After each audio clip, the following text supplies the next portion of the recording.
I want to put this right up front because this is always the best place to put these kind of things. Not that anybody's going to watch the ninth VOD of this series, but in the off chance you're seeing this on YouTube, pumpernickel. Um, Something I tend to do very commonly, actually, is just kind of go with a vague intonation, might actually be the right word.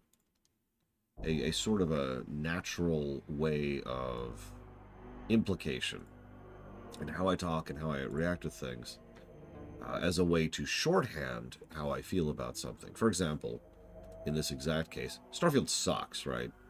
I spent some time this morning updating the document, and this score right here is current and up to date as of right now. Not super impressed with the game. Quite the contrary. Now, one of the biggest reasons I keep mentioning with regards to that is the idea that there was no central design document. Now, um,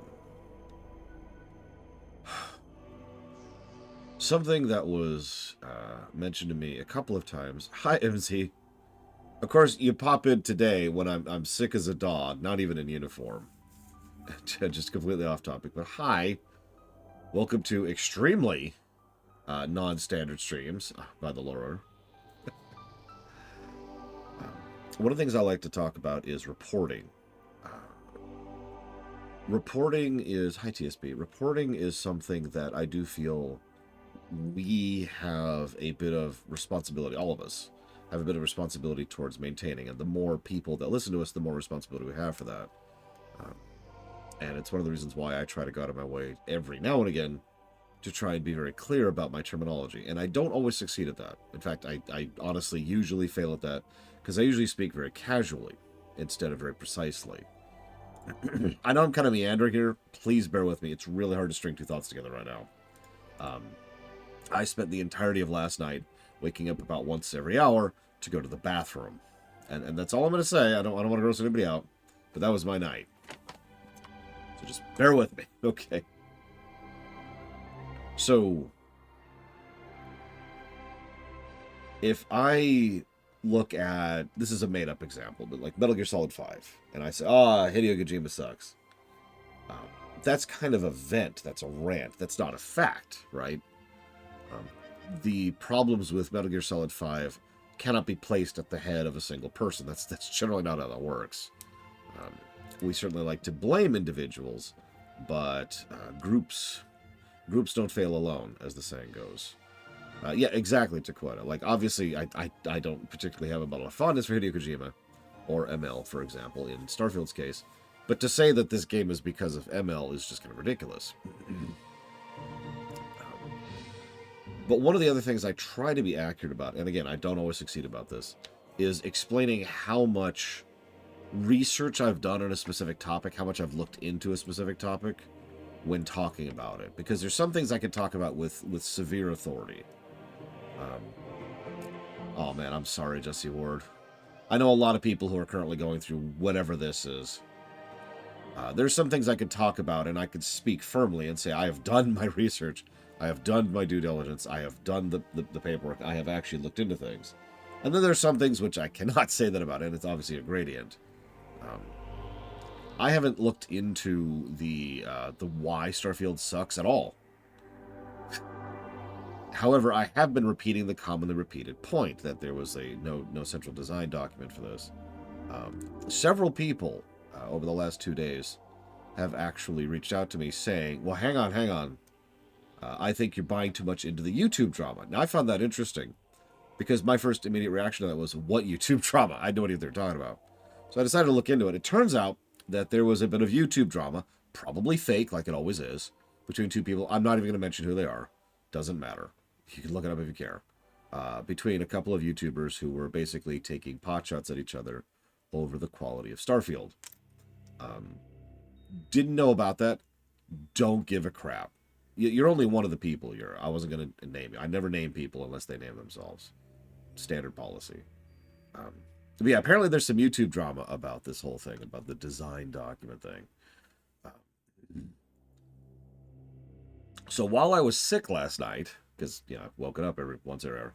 I decided to do some actual research on the matter. I came up with a couple of interesting things. First of all, the central person who mentioned the idea of there being no central design document for games in general, not just Starfield, was not actually ML. It was another gentleman whose name is Will Shen, who's one of the main quest designers over on... I don't actually remember his title. He's one of the people who works at Bethesda. If you give me 5 seconds. He is the lead quest designer. I was right. He's lead quest designer over at Bethesda. He was the one who actually made the comment about not relying on a design document when it comes to that. He didn't actually say the words design document. He used more correct terminology. He spoke at length about the concept of not relying on a checklist and not trying to centralize your work too much, which functionally means what we're saying. It was then ML who jumped in and said, yeah, no, a design document can't make a work good. You need to actually implement the design document thereafter. So I did a little more digging, because, what else am I going to do in the middle of the night? And it turns out that while obviously there are some vibes I could pull from this, here's the total answer. I have absolutely no idea why this game sucks. And that's the truth. This game sucks. Its dialogue is crap. Its gunplay is trash. Its quest design is awful. Its load times are unacceptable. Its optimization is garbage. Its dialogue is the worst dialogue I've ever seen in gaming, and almost the worst dialogue I've ever seen in fiction. There's a tremendous amount of placeholder elements in the game. The combat design is bog standard stuff it's been for years. There's actively world destruction going on all over the place. There's visual storytelling all over the place. Really, Zengraph? See, I don't even know that. I didn't even catch that. The interview I was actually quoting, by the way, was from 8 months ago, before Starfield came out. No, the dialogue really is that bad. The dialogue really, really is that bad. The planetary exploration is some of the worst thing. Just the worst. Traversal is slow and sloggy. Fast travel kind of doesn't work all the time, inconsistently, thanks to some interlocking systems which clearly aren't meant to be used alongside each other. The voice direction is tremendously bad. I legitimately believe that many of the lines that were voiced did not have voice direction. I actually found out in the midst of my digging that one of the things they would do is they would give voice direction over the phone.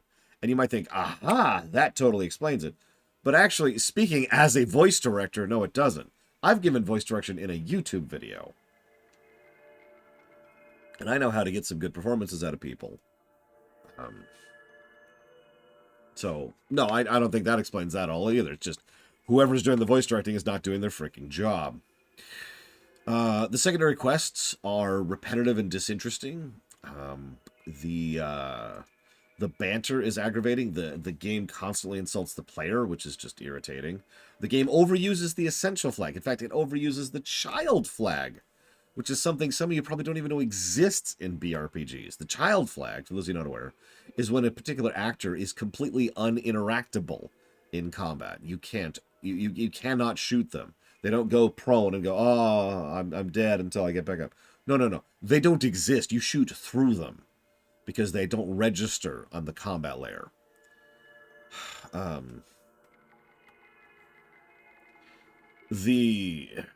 The difficulty is the usual.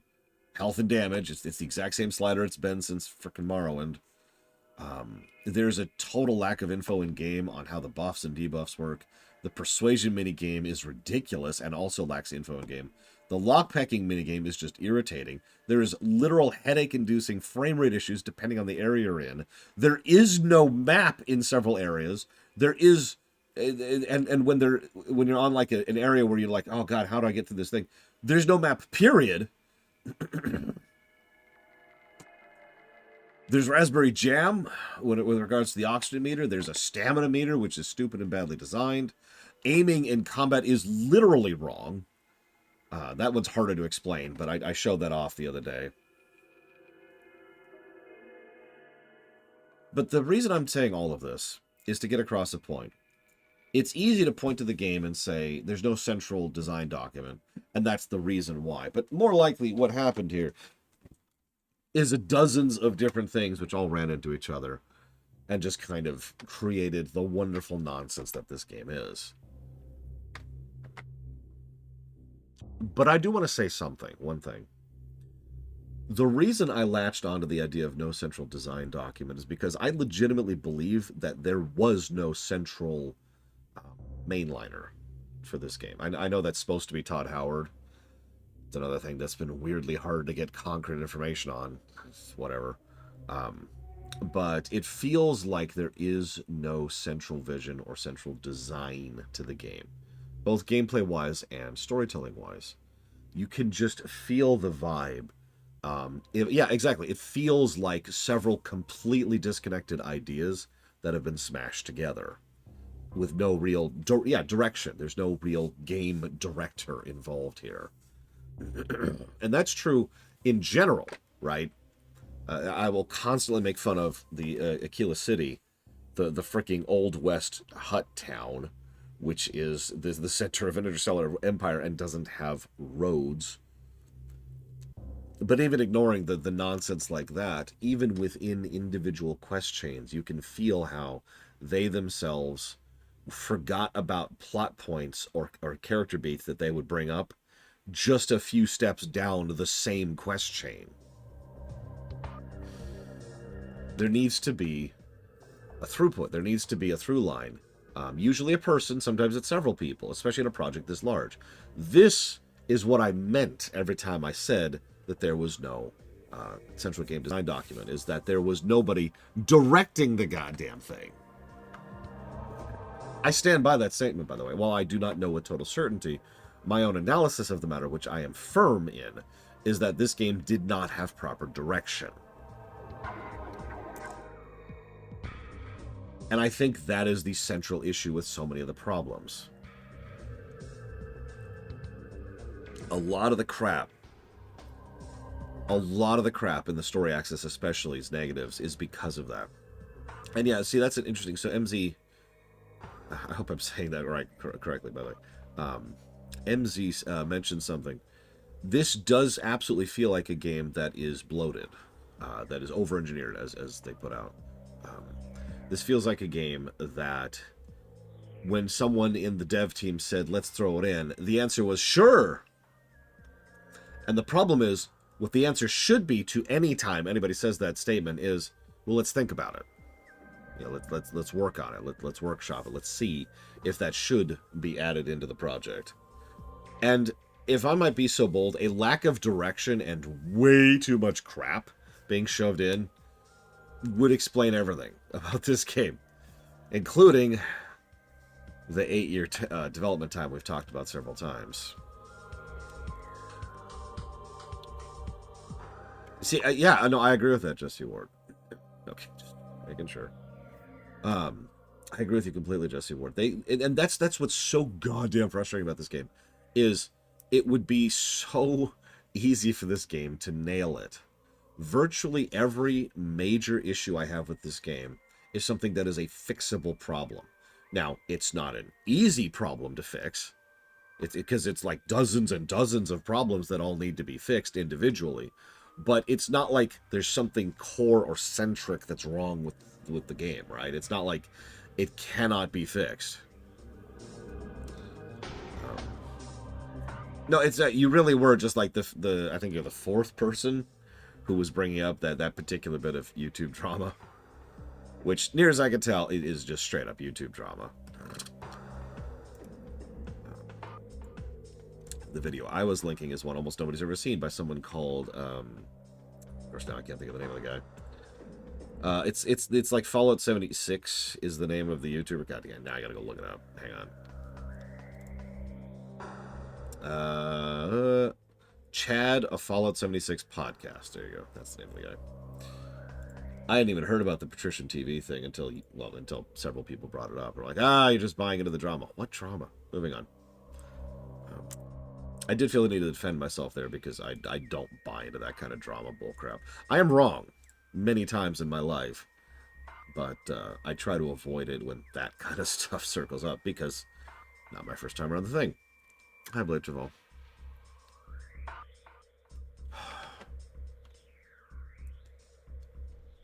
So anyways, having said all that, here's the dealio, okay? I feel terrible, but I feel that uniquely wonderful type of terrible where I can't just go lay back down, right? Like I can't actually go rest.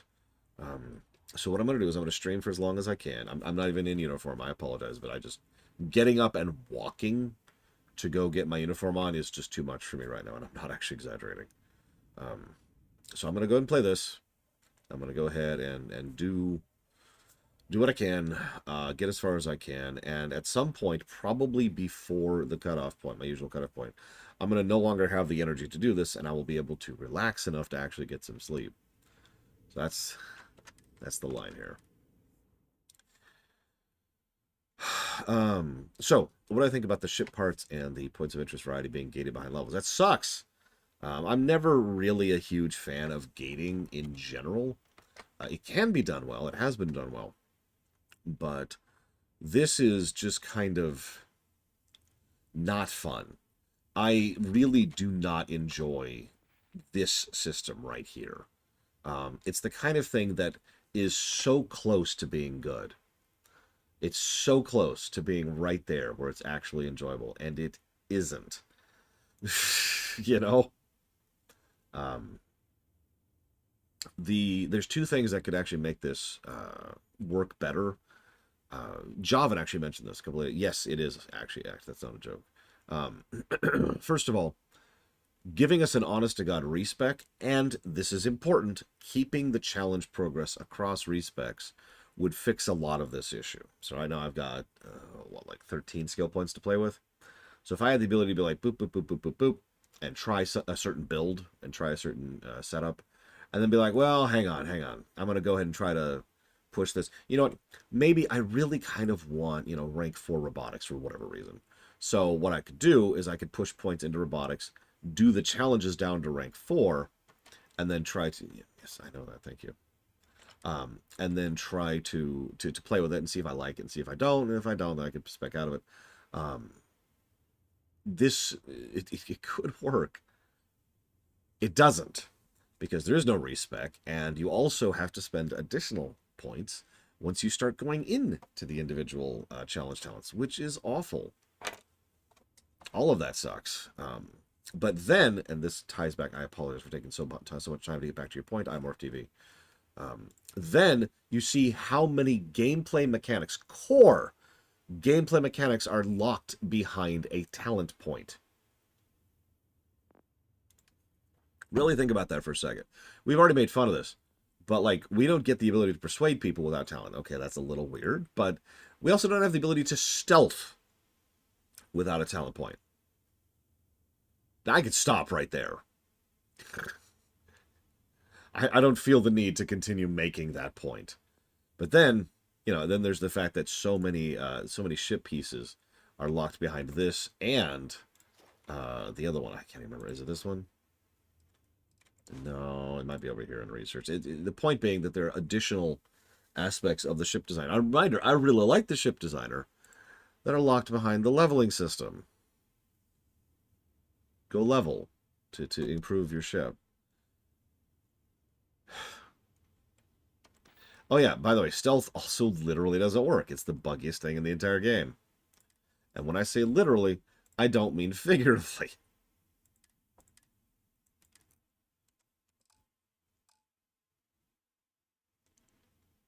Yeah, what's up, Act? Hey, let me stab you really quick. Stab. Okay. What's the question? Yeah, no, Fallout 4's leveling system was not one I was fond of. But once again, could have been made to work with a few precise changes, I think.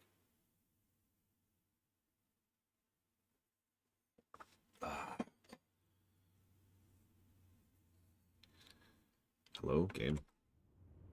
There it goes.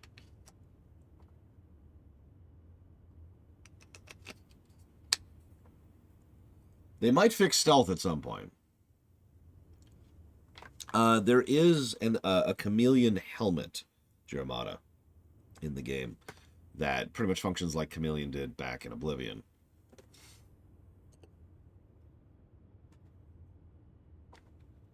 To my knowledge, that's it. That is obviously... Whoops.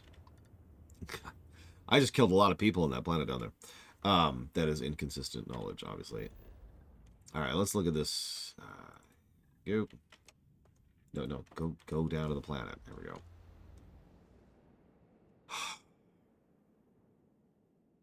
I mean, in 6 months, they've been doing a lot of bug fixing.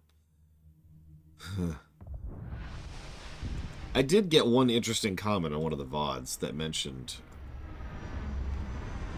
That called out the fact that I said this is one of the least... this is not a particularly buggy game. Let me just say that I stand by that statement firmly. Ignoring the obvious fact that I couldn't even get Fallout 4 into playable status because of how crash-heavy it was. Having played BRPGs for quite a while, this is actually a fairly bug-free game. That's...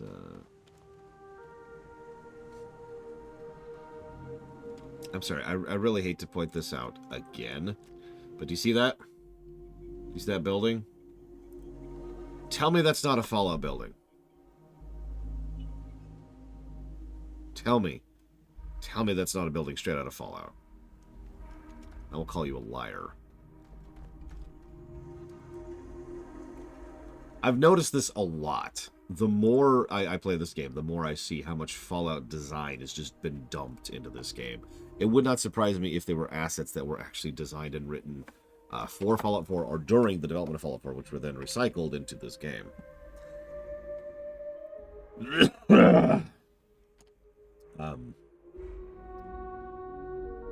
Okay, so that is actually 100% correct. That's exactly how it works. You donated $5 directly, so I got $5. Remember, yours went through PayPal. He donated $5 through Twitch, so I got $2. Twitch subs, I get $2 out of it. Any questions?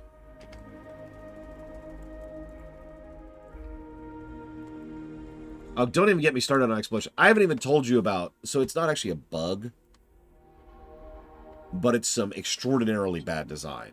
How many of you know what culling means? On the off chance there's like 2 people in the audience who don't. Culling is when a program, doesn't have to be a video game, gets rid of unnecessary information that is just going to sit there and bog down the program that doesn't need to be pulled up into either active memory or into active access, right? Removes whatever is not necessary. Very, very simple. This game...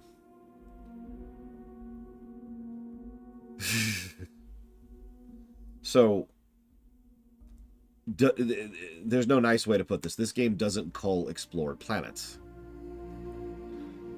So, the more planets you explore, the more bogged down your save gets.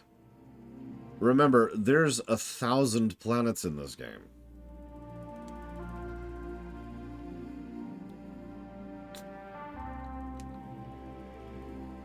So, let me really hammer this point in. A game which is central theme is all about exploration. A game which constantly talks about exploration. A game which tries to encourage you, gives you side quests to go explore planets, actively punishes you for this activity.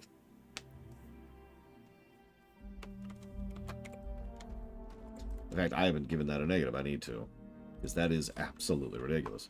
That's not even a bug. That's just bad design. And yeah, most BRPGs have some issues with the save getting bogged down at a certain point in time. But I should probably mention that several previous BRPGs, at least 2 that I know with authority, actually perform regular culling. That would be Oblivion and Fallout 3. And yeah, they do cell resets, which also resets all the items and all the locations and stuff, and NPC and blah blah. And yeah, you'll notice I just mentioned 2 games by this studio. I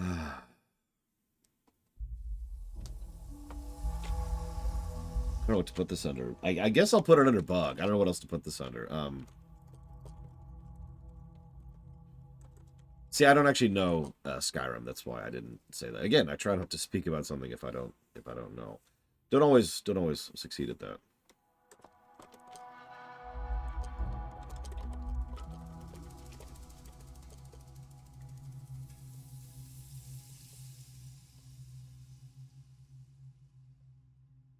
By the way, I should mention there's actually an asterisk to that, which I'm not going to talk about right now. Some of you who've played this game probably know the asterisk I'm talking about, and that's all I'm going to say about that.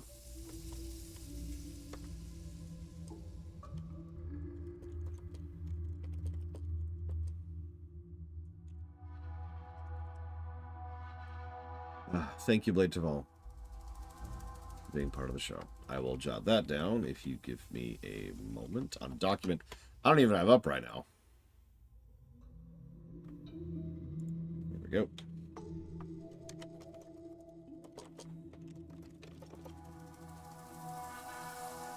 Let's scroll off the list, of course. Hang on. Colony ship. Final Fantasy 16. Stranger of Paradise. Done.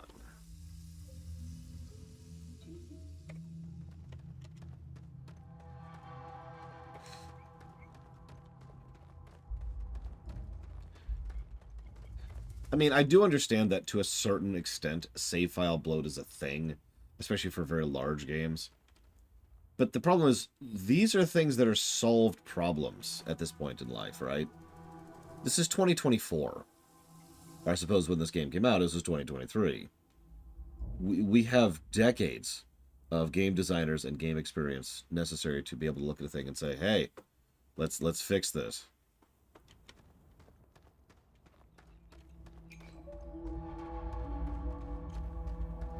It may be paradise, but that doesn't mean we don't run into trouble from time to time. No, Jatoho.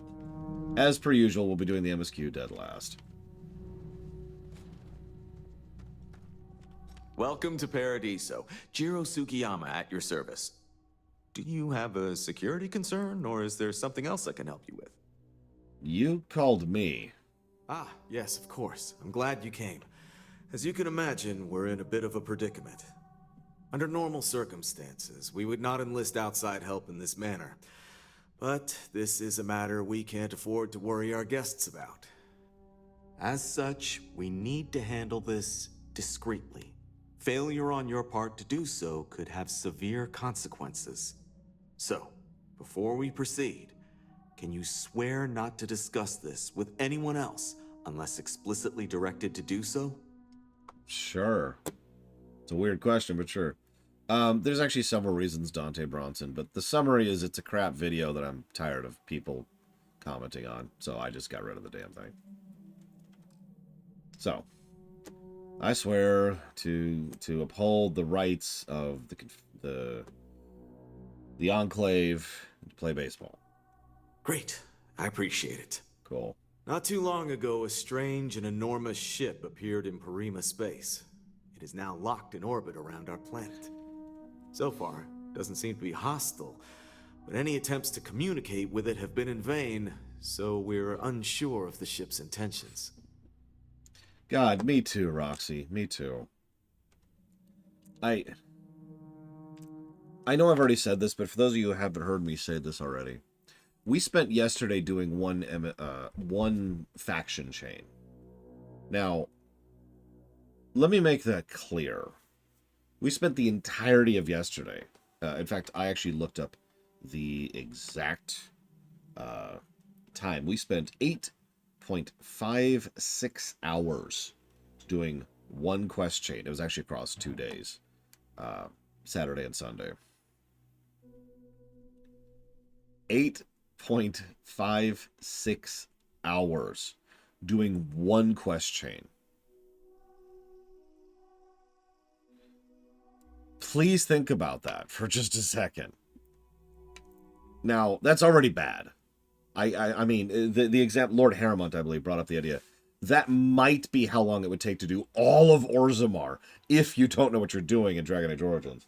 Yeah, that's ignoring the fact that it was a crap quest. But it's just... And the thing that really bothers me about that is the thing I have stood behind for years and years and years and years is that what I call primary optionals, the prime opt stuff, that's usually where the quality tends to be in these games. The MSQ, not really why we play Bethesda games. Let's just be honest with ourselves, right? The main plot is usually just, yeah, okay, whatever. So I figured, after all the garbage that the secondary quests were, so much so that I had to pause and stop and spend an hour explaining exactly how bad the secondary quests were, and then quit doing them completely. After all that, I was like, okay, you know what? Let's do the Prime Opt stuff. Surely that's the good stuff, right? Surely. And then the fact that it was that bad is enormously morale draining.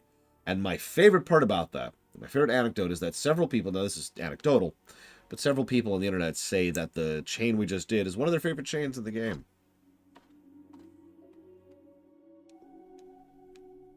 Now, it should be noted, the really nice gun I have right now might be part of why that is. It's a good thing. We got 2 legendary guns in that chain. But, yeah.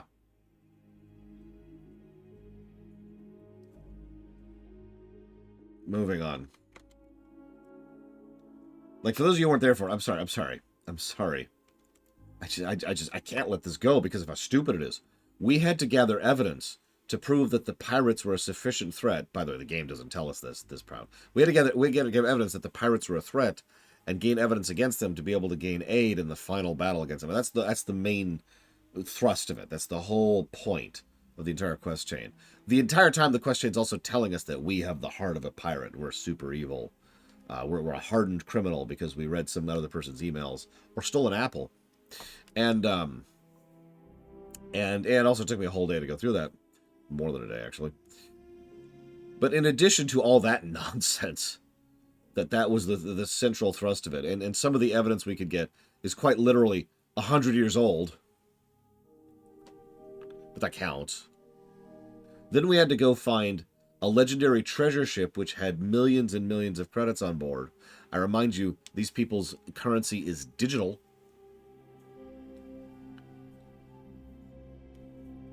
So we had to go find a ship filled with it was this giant vault-looking room with cases after cases of chests of currency, which makes perfect sense. We actually download the whole thing onto a USB drive because it's digital. And that money was so important that it was going to be the one thing that allowed the pirate groups to survive against the fact that there was a giant freaking capital ship and a fleet that were about to attack them.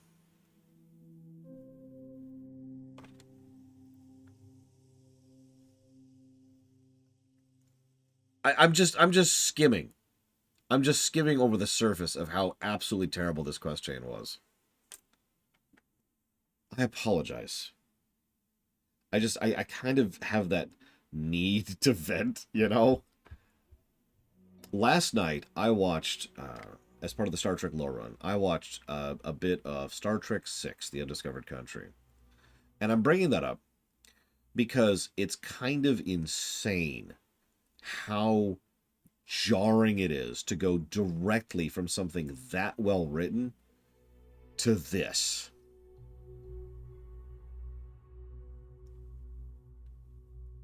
Contrast. I've talked about this before. Contrast always helps, I think. I try to deliberately do those kind of direct contrasts. Like, I played Doom Eternal to show off what good gunplay was, and then I went straight back to this game to show off what bad gunplay was. And it was important. It actually helped me to understand just how bad the gunplay is in this game. Watching Trek 6, seeing the tightness and incredible quality of the writing and the design of that movie, and then playing this... Let me make my point with one comparison. Oh, I can't play Fallout 4. It crashes too often. I'm serious. I tried to play Fallout 4, and it's just hard crashing a couple minutes after it launches, 100% of the time. So I couldn't get Fallout 4 playable. Anyways, there's a scene in Star Trek VI, this is not a spoiler, where they're going past a an outpost, a scanning outpost into the Klingon Empire. It's a comedy scene. It's there for a bit of levity in an extremely well-paced sequence, which adds a lot of humor and lighthearted moments before getting back to the heavy stuff, which then hits immediately before the finale. It's perfect pacing and perfect structure. But the point is, in that scene, it's a joke. Ha ha ha. They can barely speak Klingon, and so they're struggling with it, and it's all designed for laughs. Cool? Cool. What most fiction, including this game right here, will do is they'll just have those kind of comedic scenes because they want a comedic scene there when it doesn't make any sense.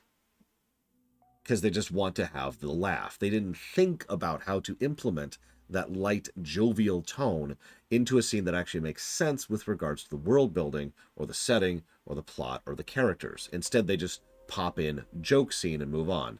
I'm not going to name examples. You could probably think of a dozen right off the top of your head. It's really common. But in Star Trek VI, this is actually used as a very mild but interesting part of world building because it helps to indicate exactly how corrupt and decadent the Klingon Empire has become at this point, historically speaking.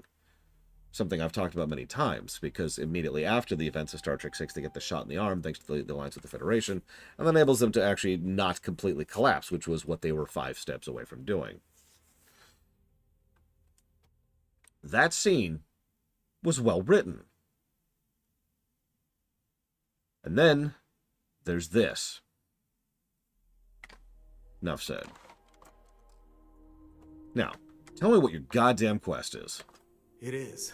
Whatever's going on, we need to approach this with care.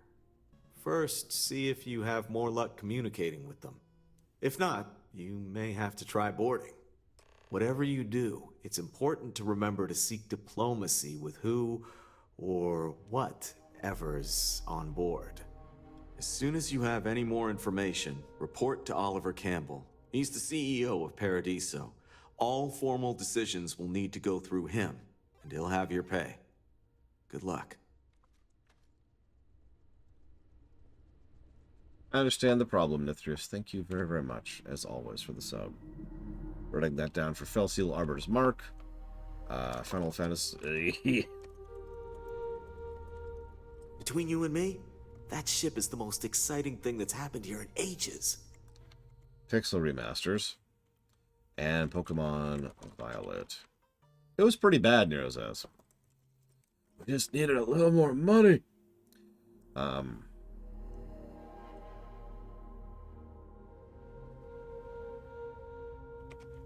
Oh God, Forspoken. I don't even want to get into that. Thank you, Innocence, very, very much. Always appreciate. I do apologize. I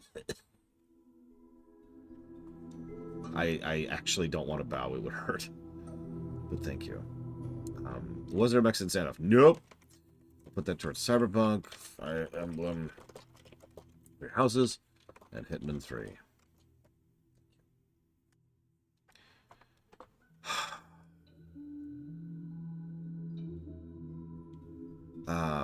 Evo asks, what about Fallout 4 being on the BRPG block? So last I checked, Fallout 4 is not on the BRPG block. I could be wrong about that. But if it is, that's difficult because I have a consistent 100% crash rate even when starting a brand new game in Fallout 4. So that's bad. I'm not sure how to fix that.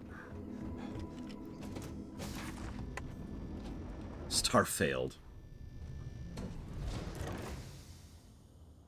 Oh yeah, let's check this out. Here we go.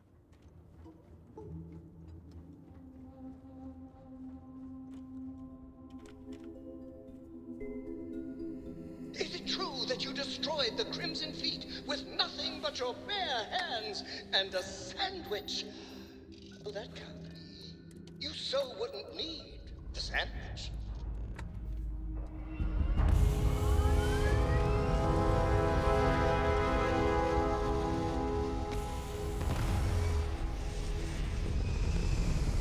You know, I actually don't know, Plutonium.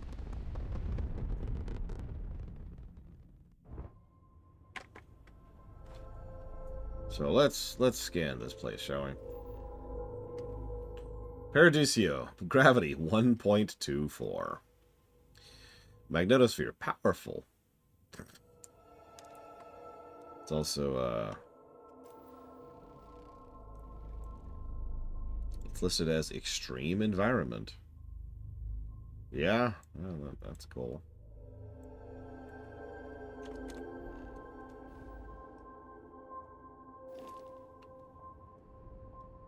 I mean, it makes sense. No, it makes sense, Meat Fist. Everyone's relaxing because they can't get out of their chairs. They're all just like, I'm so relaxed right now. That's about how I feel.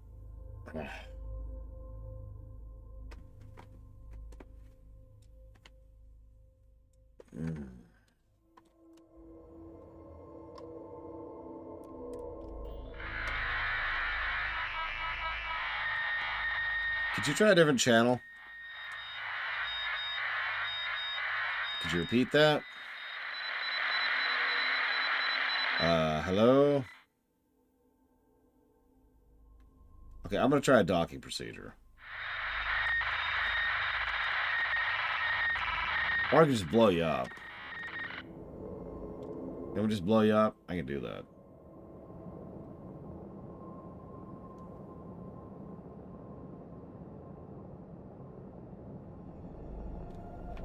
Yep, the best time to have a diet is when you're in a famine.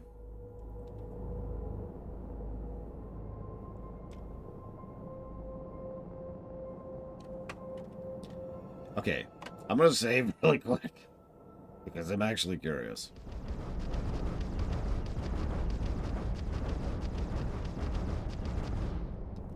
Cool.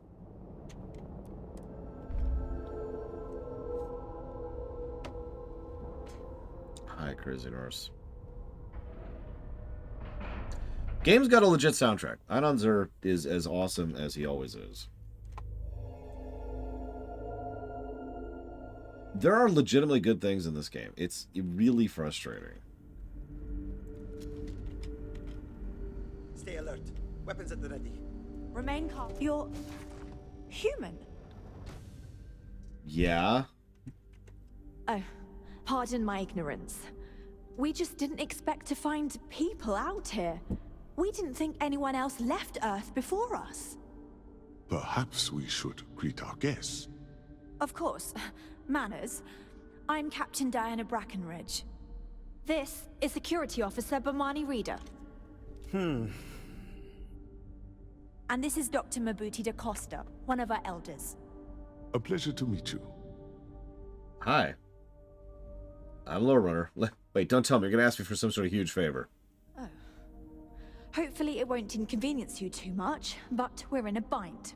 See, you're the only one to approach us, and we really need your help. Our ship has finally completed its near 200-year journey from Earth, only to find our new home seemingly colonized by, well, we don't know. Communications haven't been successful, so your arrival is fortuitous. Perhaps you'd be willing to act as a middle person between ourselves and the others. How did it take you so long to get here? Ah, your question confirms one of our recent theories. It would seem that some form of faster-than-light travel or space-bending technology was invented during our long journey. That would explain why we would find people this far out into space. I guess technology leapfrogged us at some point. Interesting. Actually, that's a real theory about real-life space travel. That, if we did send out, like, sleeper ships or colony ships right now, that the possibility exists that we would eventually leapfrog them, as she says, and have enough sufficiently advanced technology to get there before they actually reach there. I don't see sci-fi playing with this concept a lot. It's kind of interesting. I can only imagine that our predecessors didn't believe the technology would ever work, and so they made the decision to leave when they did. Yeah, can we get away from this airlock? Oh yes, of course. Where are my manners? Now then, please follow me. There's much to discuss first. We'll speak more on the matter once we reach the bridge. Dr. DaCosta, you may return to your quarters if you wish. Thank you, Captain. I will follow you to the bridge, ma'am. For security purposes. Just stay out of trouble. I do not believe we have need to fear our guest, but I'll allow it if you insist. I mean, I can kill all of you in seconds, if that makes you feel any better. Welcome to the Earth colony ship Constant. In the early 2100s, my ancestor, Rupert Brackenridge, researched a number of scientific scenarios: climate change, asteroid impact, nuclear war, global pandemic, and more. Each scenario showed the likelihood of an extinction-level event to be within 50 years. He fully believed Earth was destined to be rendered uninhabitable. We've always assumed that's what happened. So, he gathered the best and brightest he could find, built the Constant, and set a course for this planet here. We were told that it was the largest, most advanced ship ever constructed on Earth at the time. If you can believe, entire generations have been born, lived, and died on this ship. Yes, I understand what a generation ship is. No limits to human ingenuity and perseverance. Just because our equipment's old doesn't mean it won't work to take down troublemakers. Could you guys stop threatening me for 5 seconds, please? Trained to address threats coming from outside our ship. So, here we are. Let's talk. Hey!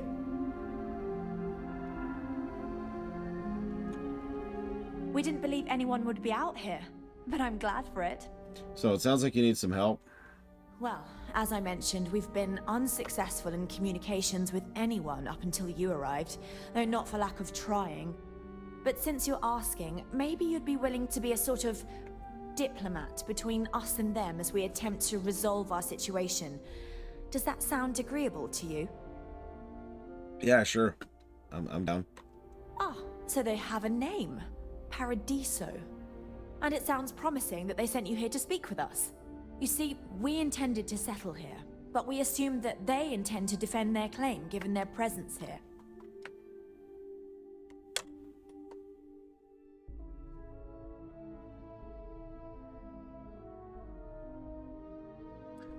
I hope I'm wrong. I really do. But I can already tell how stupid this is. Yeah, I was about to say, I want you to understand something. I want you to understand something. This is going to sound really wild. Hear me out for a moment. Did you know that planets are big?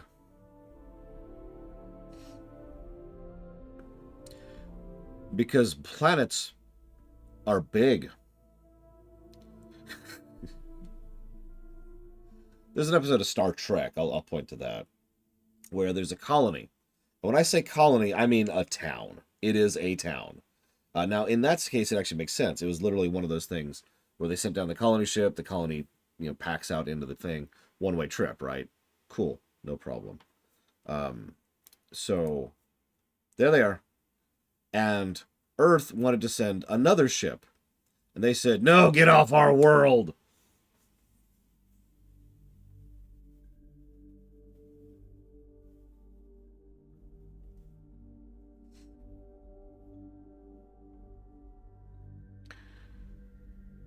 Now, please think about how extremely stupid that is for 5 seconds.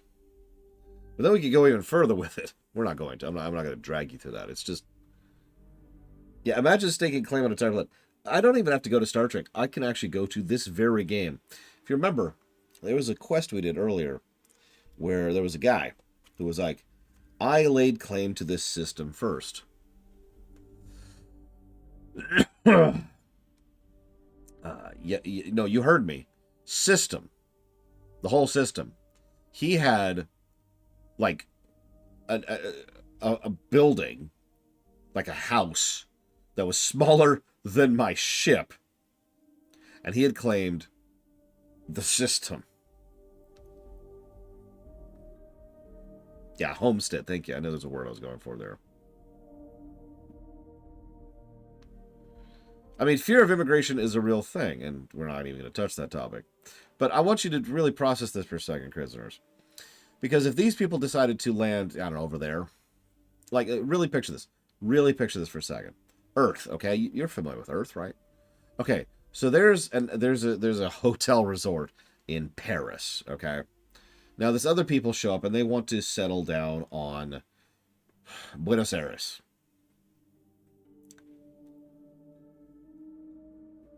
End statement.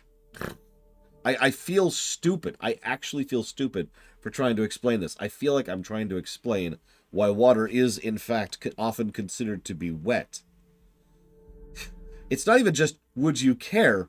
There's another question which comes up. Would you even notice? would you even be aware of the fact that someone settled over there? And the distance I just gave is gargantuan. They could settle like 100 miles that way, right? 150 clicks away. You never notice. You never deal with them. Sorry. We'd like you to go speak to them on our behalf and help us negotiate a solution, preferably one that favors us. What do you want me to say to them? Excellent. Make no mistake, this is our planet, and we intend for them to see this our way.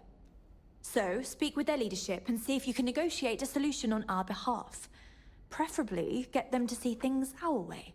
Report back to me and let me know what they say, and we'll go from there. Okay. Yeah, why not settle on the other side of it, away from the others? We thought about it, but it simply won't do. I need to think about the distant future of our people. Sure, our first settlement may be small, but our predecessors dreamt of our new civilization spreading across the globe. That will be difficult if someone else plans to do the same. While we're not completely close to the idea of sharing, it's much easier if we have complete domain over this world.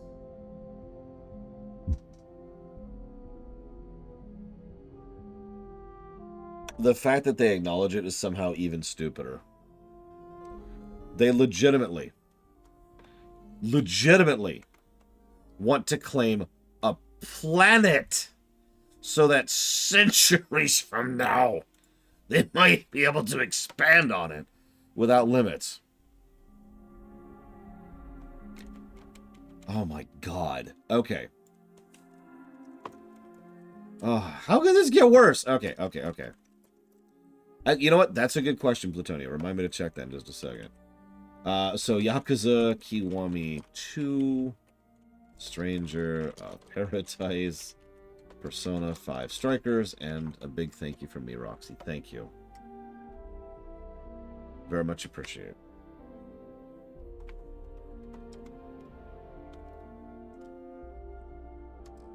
Okay, whatever. Bye. Thank you. And Godspeed. Yeah, you realize they could just hire me to shoot you out of the stars? And, like, there's nothing you could do about that. There's nothing you could do about that. Like, I'm not a particularly violent person, and I have no interest in killing you. But what happens if they hire the next ship that comes around? Because they have FTL communications. They can call for someone else to show up and blow you out of the stars.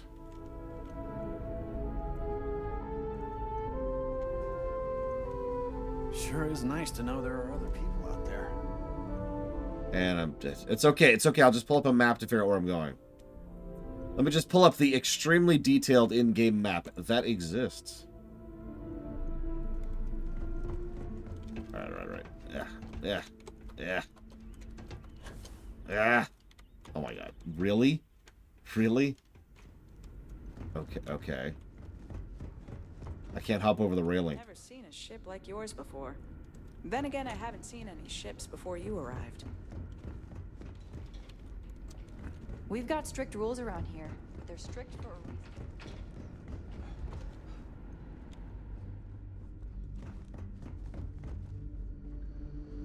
By the way, hi, Kamek. I don't know if I said hi. Sorry. The Constant is a peaceful ship. Yeah, that's another... I'm sorry. Your ship is so super peaceful. Why does it have like 7,000 security personnel on board? What exactly is the need for that level of security? And who possessed my pencil holder? Crazy Norse? What have you done with my pencil holder?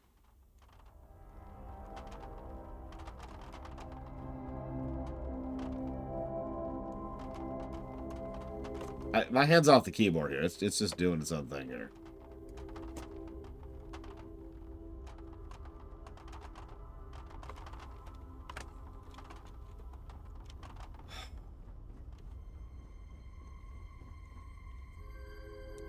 It hungers for pencils.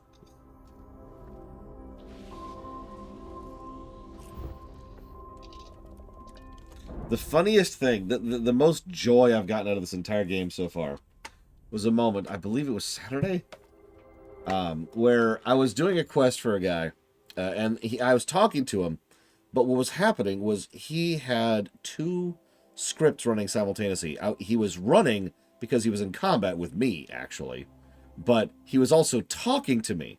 So he would, like, run away, and then he would stop and do his animation for the dialogue he was saying, and then he would turn and start running again, and then he would run back because he had to do his next animation for his dialogue.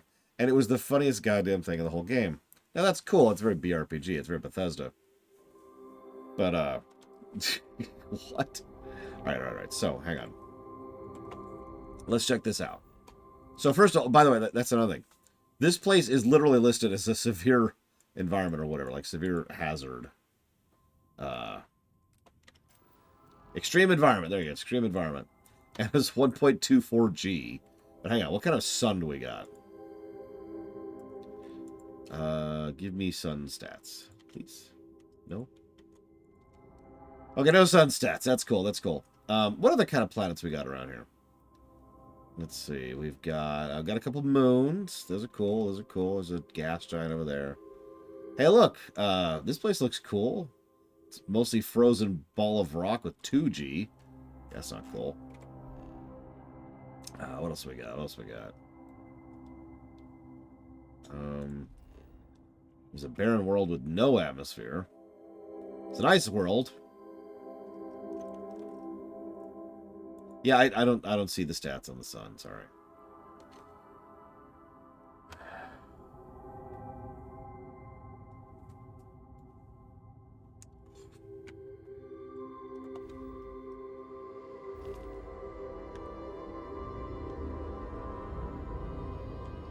Yeah, we could list. God damn it! I just killed all the people on the planet again. We could actually list the temperature, but no. The temperature is temperate. You realize there's numbers, right? Oh, that's a good point, Chemic. I'll do that.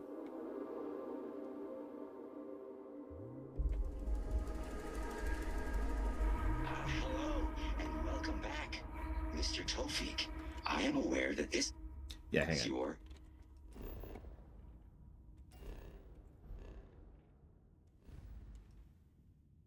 Hey, there we go. F0 class. 1.55 solar mass, some radius, some magnitude. There you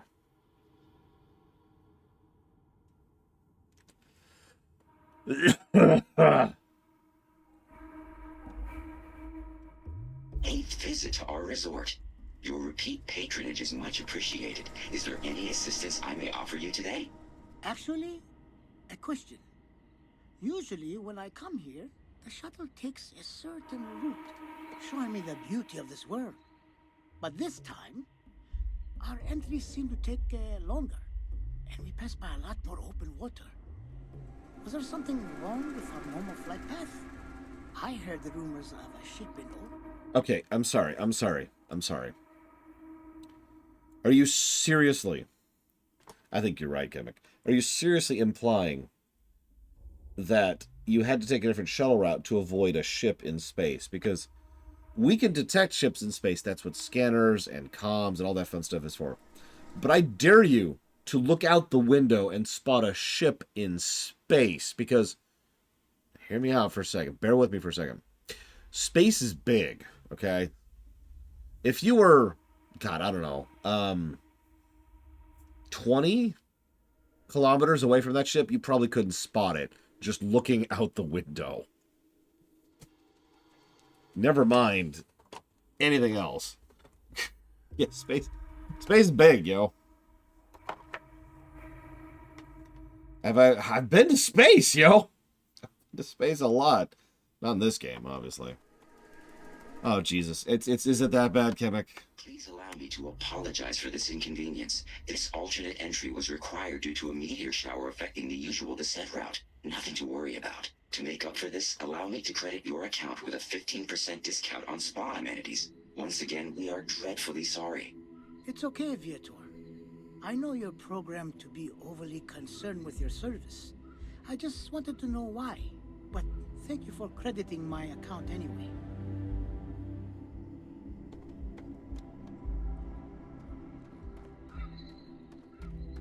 Oh God, no kidding, Jado. All right, let's go talk to these people.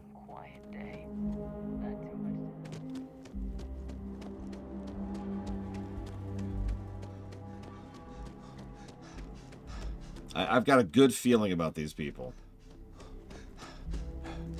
Yeah, they have a big neon sign. This is our planet. This is our planet.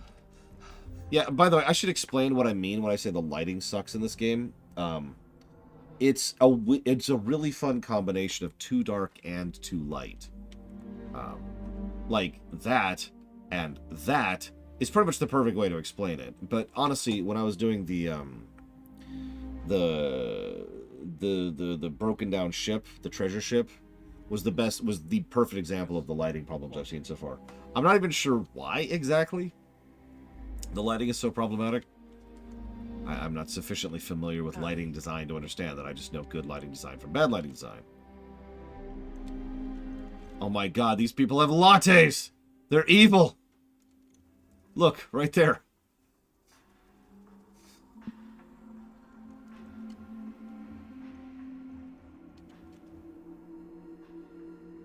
What are these? You catch the latest Red Mile run? Oh, these are teas. Anyway. Hang on, they have teas. I'll let them live. They've also got those really terrible overpriced cookies. I love those.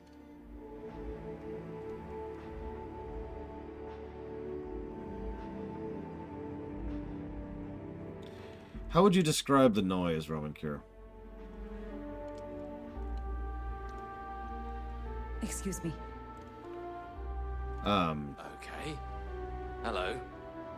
It was appropriately vault, if you know what I mean, Kemek. Like the whole thing felt like a Fallout vault. As you can clearly see, Evo, no, because all their tea is in these containers right here. See? Whoop, whoop, whoop. See?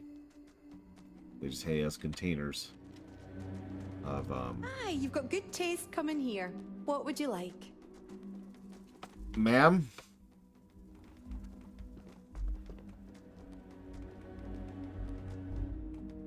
Never mind. Never mind. So who do you want to choose? The idiot sellers or the idiot rich people? You be the judge.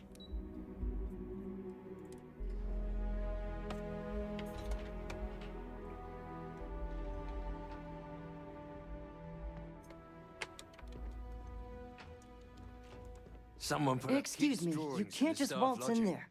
Do you have an appointment? I'm not sure where they came from, but they're cute. No. Oh, you're the one they're waiting for then. Do you need anything else from me before you meet with the board? What can you tell me about the board? What I could tell you would get me in a lot of trouble. Most of them are typical C-level execs. I doubt you even need to use your imagination for that. The ones that show up to work day to day, at least. I swear, I've never even met some of them, because they chill at their own private secluded beach homes all the time. Anyway, be smart around Oliver. He's got a way of getting what he wants without you realizing it. And that's all I'll say. Cool. That sounds a lot like electronic interference, Roman Cure. Unfortunately, I don't know anything else to judge that, but if there's any stronger power cables, which are sitting on your audio cables or near your speakers, that might actually cause that kind of thing to happen. I don't know, you'd have to do some cable management to really figure that out. I'm sorry. I don't know specifics. Sure. Have fun in the Shark Tank. And don't worry, even they call it that. I wonder if I could go ahead and just shoot all these people. It may be paradise. Someone help me! I'm out. Nope, they are all essential. You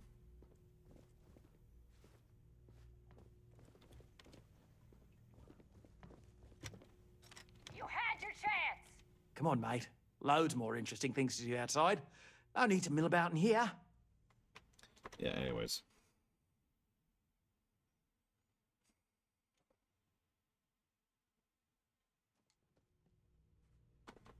No major incidents in a while.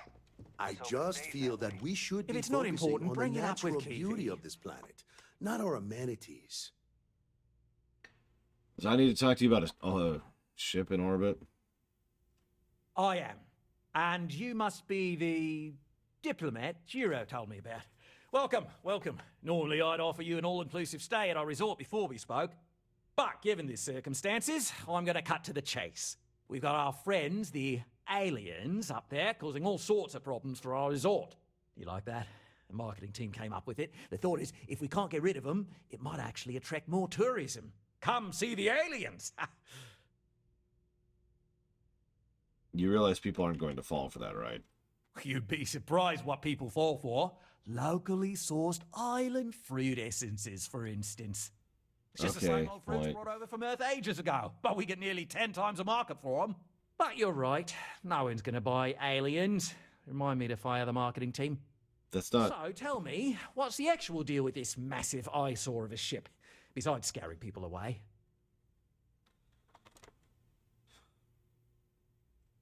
It's a generation ship full of colonists who are here after a 200-year journey.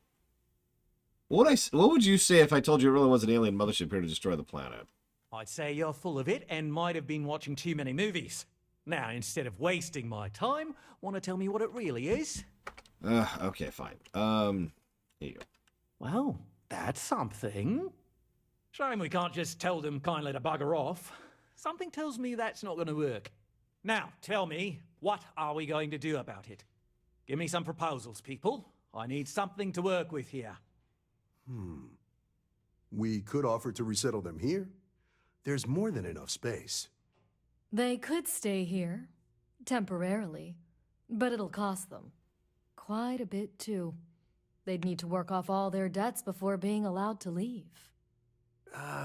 Maybe not. What if we help them get out of here? Outfit their ship with a grav drive so they can find a new home. We could even lend our engineers to help and give their captain an updated star map. What do you think? Sounds costly.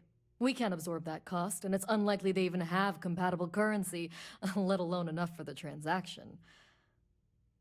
Someone else would have to foot the bill. Oh, I swear this would be a lot easier if they ceased to exist entirely. Anyway, Seema's got the right idea.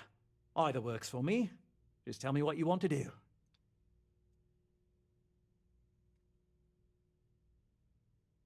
Sorry, are you suggesting I destroy their ship? I'm not suggesting anything, other than it would make our lives so much easier if that ship ceased existing. Make of that what you will. What? Why not just let the authorities handle this? We operate outside of the Free Stars only, you see, partially because we don't want anyone else meddling in our affairs. And we'd rather not draw attention to it. As I've mentioned, it could be bad for business. We'd much rather settle this independently. But, like, why can't they just settle on the other side of the planet? It's a planet! We own this planet, they don't. Here at Paradiso, we don't like leaving things to chance. Who knows what these people will do with their land? Imagine the landscaping disasters they might come up with, and how that might mar the satellite imagery of the planet in our brochures. No, much better to assimilate them into our culture if they come here to live, rather than leave it to chance. What?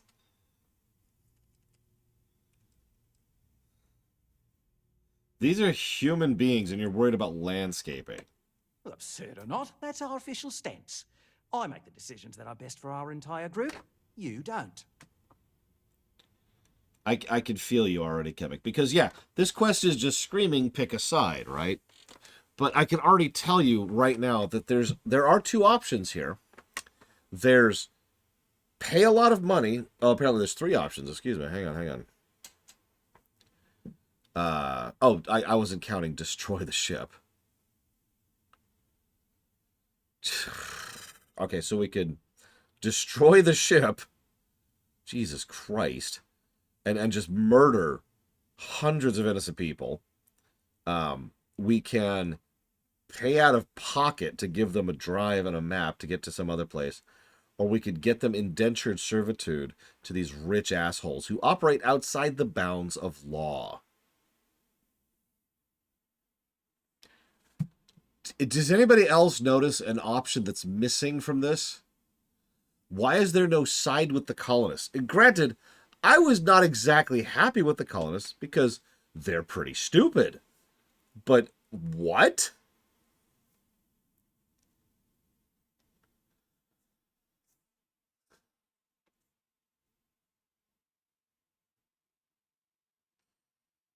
And yeah, and for that matter, if we're being honest, there should probably be another option. Option 5, kill both of them.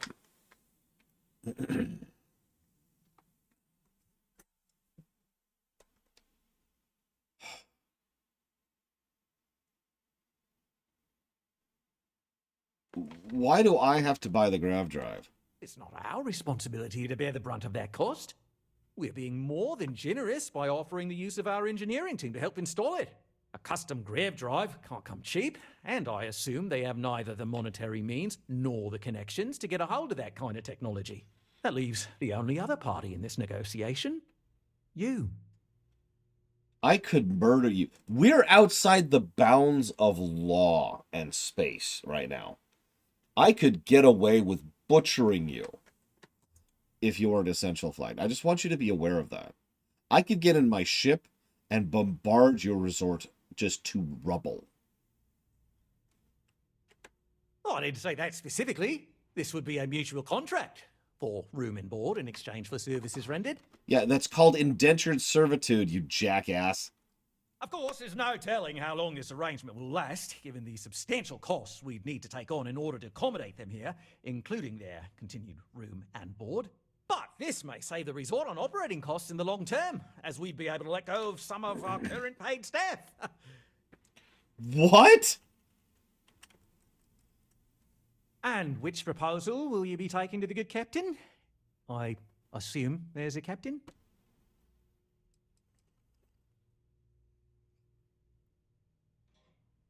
What if, after all this, they continue to insist their claim predates yours?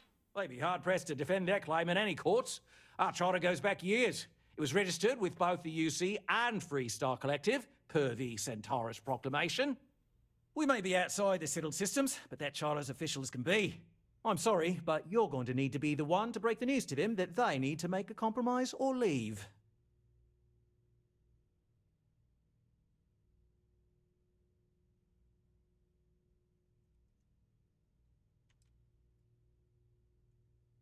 Fine. I'll buy the grav drive. Ah, good on you. You want to see a man named Benny St. James over at Hope Tech. He's the best in the business. If anyone can retrofit a 200-year-old ship with a modern grav drive, it'd be him. We'll coordinate our engineering team with his when you return, though you may have to help the Constance engineers prepare for it on their end. Good luck. Right. On behalf of the Paradiso Group, we appreciate your help. There are millions of planets out there. People can go to any one of them. The resort facilities are precisely what we bring to the table. Heck, it's the only thing we've really got to offer. I don't want to risk us coming off as just another artificial, shady, trash-filled dump like Neon. That's not who we are. We've got something special here. We should embrace that. Belom's right. Thank you. We don't want to compete with Neon. Bayou's ruthless. He'll do anything he can to eliminate the competition. We don't need that kind of trouble. That being said, I think there's a middle ground. Maybe build up the beachfront at a boardwalk amusement park. I've had this idea to build artificial hot springs, that sort of thing. Sounds good. I'll look into what that will cost us and we can circle back around to this.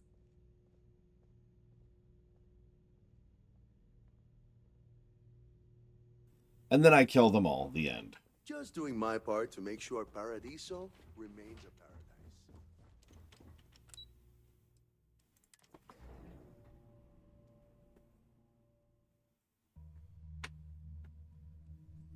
Or I would if the game let me. My shift to be over, so I can relax like a guest. We've got some of the best private security in the settled system. You'd think we'd be a prime target for pirates. Yeah, again, even...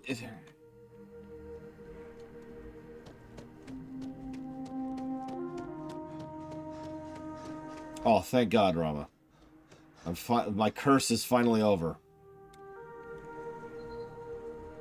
This is what I mean by bad lighting, by the way.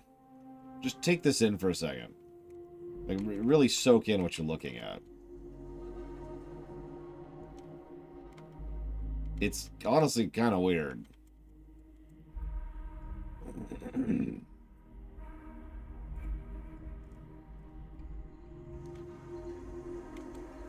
Yeah, no, that tracks, Lope. That tracks.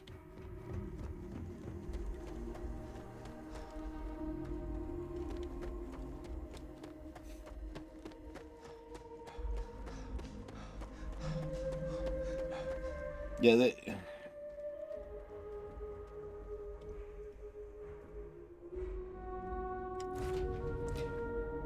most characters' essential flags don't get gotten rid of in general in these games, unless there's a specific quest that does it for a specific reason.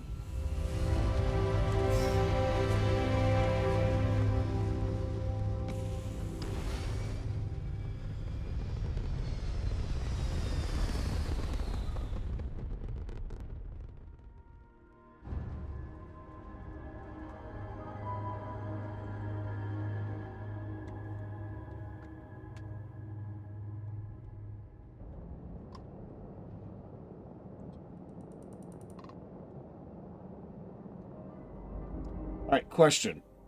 Real question. What?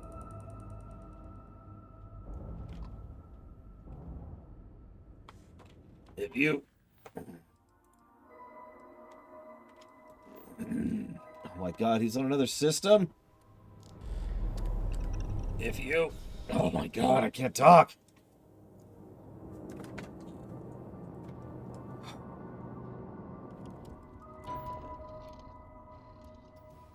If you could add only one additional option for how to progress through this quest, what would you pick? Because we could come up with like 5 other options here. But you can only pick one. This is Freestar Space. Please hold your current speed and heading while we scan you for contraband. All right, that's it. Welcome to Hopetown.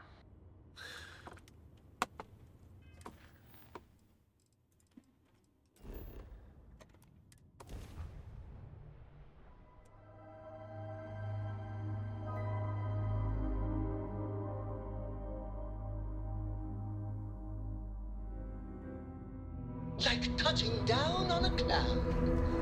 Your landing skills never cease to impress.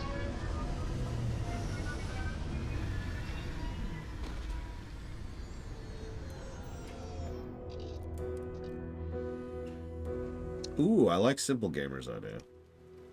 High in the colony building concept.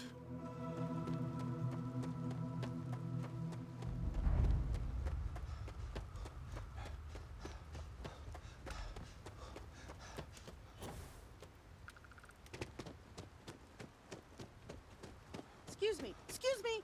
A little desperate here.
You are the greatest. No, no, no. Better than the greatest. I know that's grammatically impossible, but somehow you managed to do it.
Is it true that you destroyed the Crimson Fleet with nothing but your bare hands and a sandwich? Oh, that can't be. You so wouldn't need the sandwich.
Sorry, Jitoho.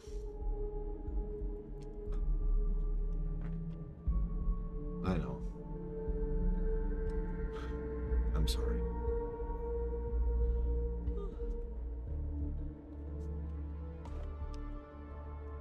No, Star Wars. I am not. I don't want to hear any complaints.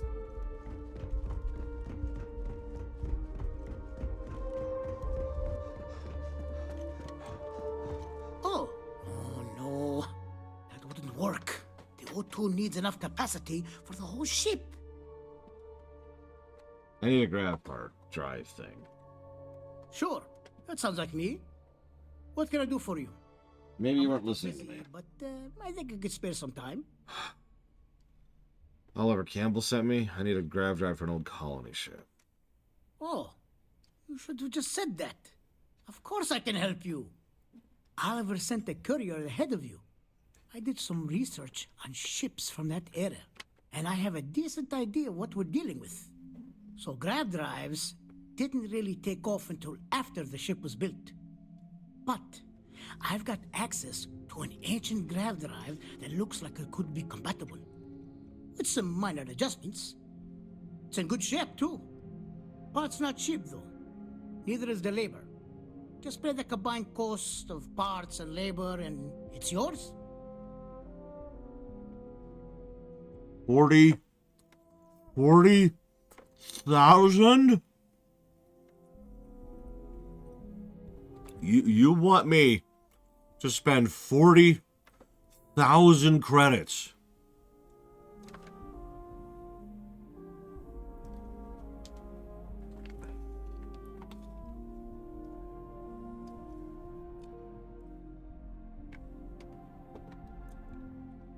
Just some broth with some dumplings. Something really, really light and easy for my stomach.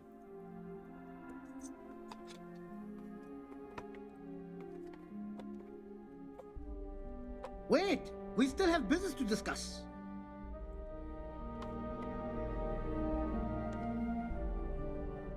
Ah, right.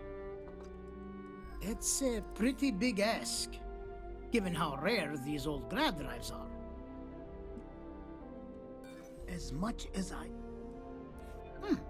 that's something I hadn't considered. I could be famous, and with that comes more lucrative contracts. Tell you what, sounds like this is for a good cause. While I can't give you the part for free, I won't charge you for the work. Yeah, 25,000. Okay. You're darn right it is.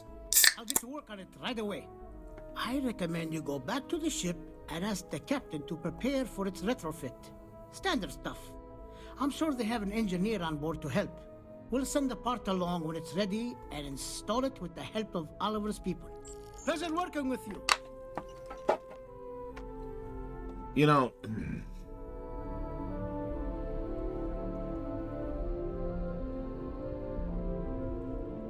I mean, that sounds like a cool thing, Loke, but that's sort of the point, isn't it? If I could say one thing. For a second there, I thought you were going to fly. No, of course not, Plutonia. Why would we ask the Generation people? The quest hasn't told me to yet.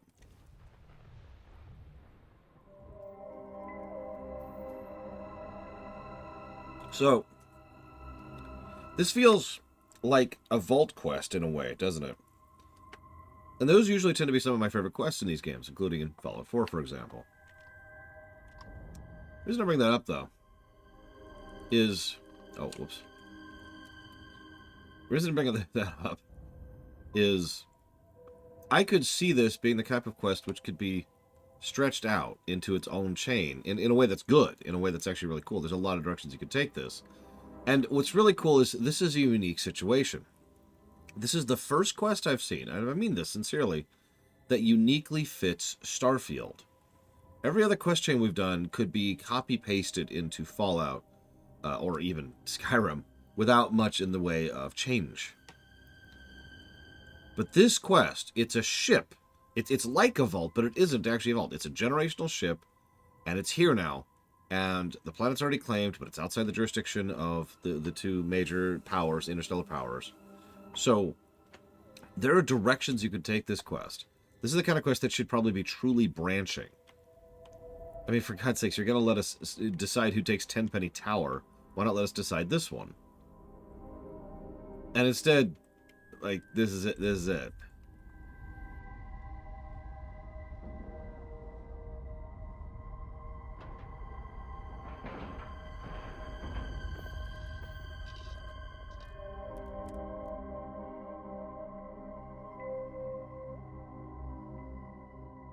I'm sorry. I'm trying really hard not to be too negative. I apologize. Just stay out of trouble. Now that we know what's out there, things are going to be more interesting. At this point, my best guess for what is going on with Starfield is that lots of different people threw together lots of different ideas and just kind of threw them into a pot, and that's this. Well, then again, I haven't seen any ships before you arrived. We got strict rules around here, but they're strict for a reason. Now that you're here, I can finally give my crew a chance at a new life. Piloting the old Constant has been fun. I'm looking forward to flying some fancy new ships when this is all over. There is so much more to learn about now. So I was looking for the old guy. I was going to talk to him. Just because our equipment's old doesn't mean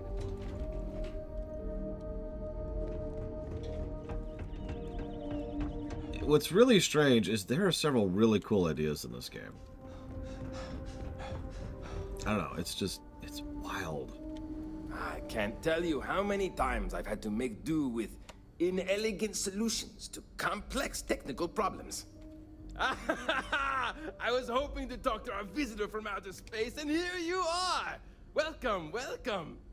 I have a million burning questions, but I won't overwhelm you. There will be plenty of time for that later. Please, indulge me just a couple. How did you do it? Did humanity finally discover faster than light travel and eclipse our poor old ship? Yes. Oh, I've heard of this technology, but always believed it was theoretical in nature. Maybe we can talk about it in more detail later. I'm sure you have more pressing matters to handle. I've waited this long. What's a little longer, eh? Oh, I've got so many questions, but I'm being rude. I haven't even given you my name. Chief Engineer Kazemi, but you can call me Amin. And, I might add, I'm one of the reasons we're still floating out here today.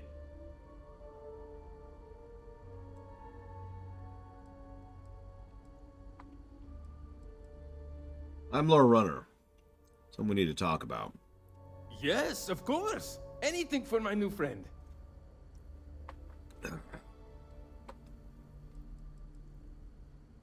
If your predecessors knew about grav drives, why didn't they wait? Ah, great question.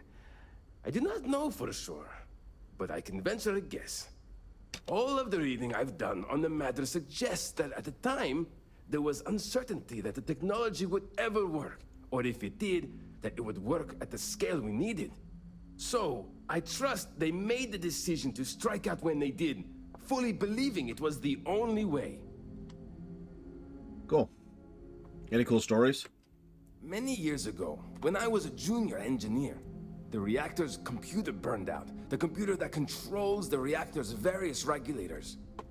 I'll spare you the details, but when that happens, the ship and everyone on it is in danger of turning into a mess of hot slag. I had to jury-rig parts from old media devices to prevent a meltdown. And that's how I became the boss around here. What do you do? See you around, MC. Have a good one. Some may say I'm a master of keeping things together with nothing but duct tape and bubblegum. Well, if we had any gum left. Pretty sure that ran out 100 years ago. When I'm not dealing with catastrophic engine failures, I manage the other engineers. We maintain all the machinery, computers, you name it. We keep the life support on, and the ship flying.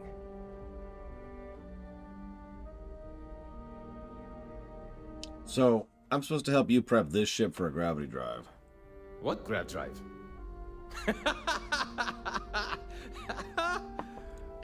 Just joking with you. The Paradiso engineers filled me in. Okay, let's see what we need to do. All right. This will be fun. And hopefully there will be no explosions in the process. I have just received word that the drive is here. Ready to get to work? I'm sorry, explosions? Oh, don't worry about that. Just a little engineering humor. We've kept this ship going with minimal incidents this long. I'm not about to let anything happen to it now. But, to be clear, what we're doing is very dangerous, and we should be prepared for anything. Let's do it. Great, great, great! There are 3 preparations I need you to help me make while I set things up on my end. First thing I need you to do is reroute the power from the port turbo pump to the auxiliary cryogenic radiator. Then, turn the plasma runoff inhibitor function to 5%. Last, you'll need to decouple the magnetic flange pipe enclosures from the auxiliary module assembly. Got it? Let's hop to it! Yeah, I tracked all of that. I wonder what it's like out there beyond our little community.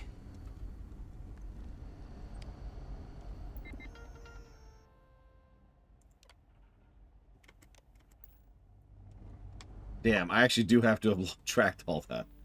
I was trying to pay attention. I'm not there. Oh god, okay, hang on. Power from port turbo pump to auxiliary cryogenic radiator.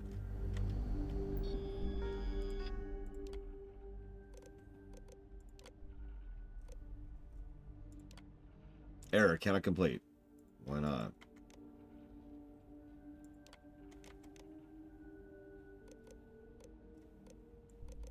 Port cryopump to auxiliary radiator.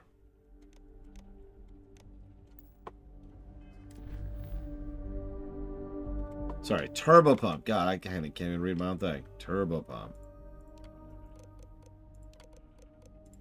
There you go. I've lived my entire life in the Constant. I'm not sure how else to live.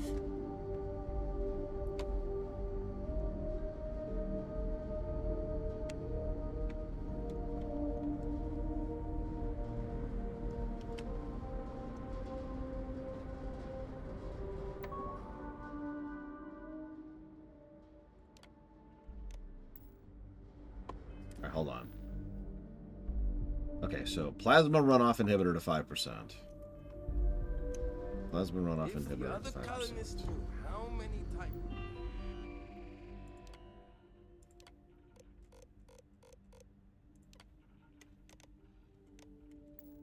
The Constant almost came apart at the seam. Magnetic flange pipe enclosures from auxiliary module assembly. Whew. Well, thankfully, I never let it.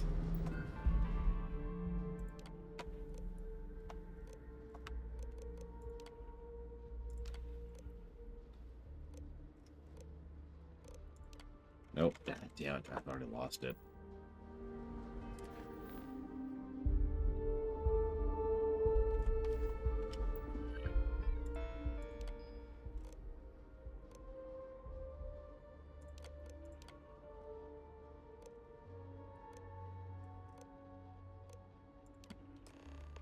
There we go.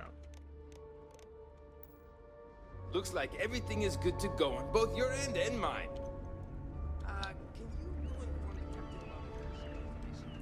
Oh, and no, this is not a lamentation game, obviously. Not that I really do that anymore.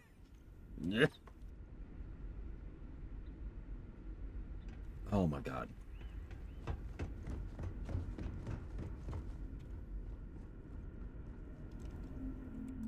I mean, no, it completely makes sense, Kevin. I am curious how much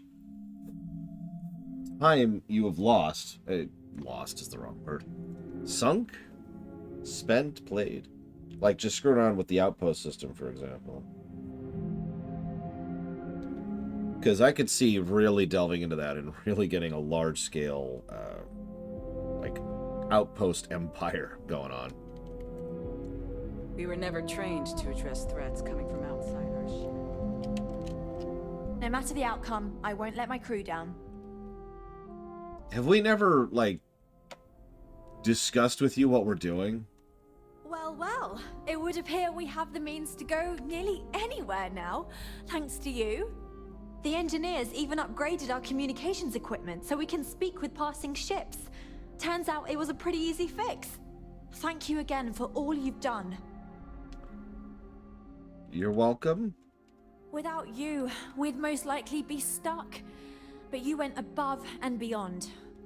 I'll make sure people tell tales of your generosity for as long as our society lives. I don't know if we can ever fully repay you. Thank you again.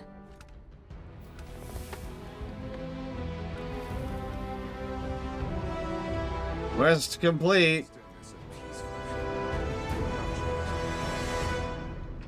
Okay. That's okay.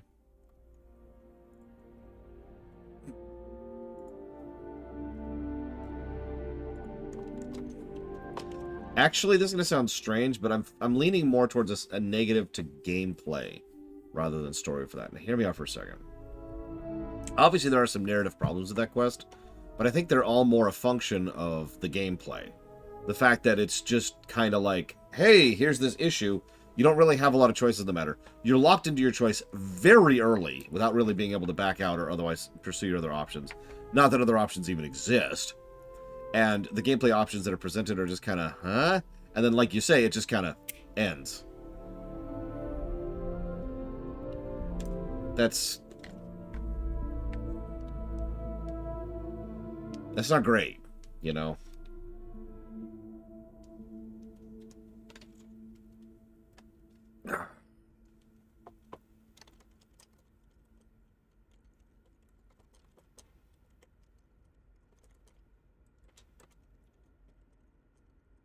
Yeah, it's the whole quest.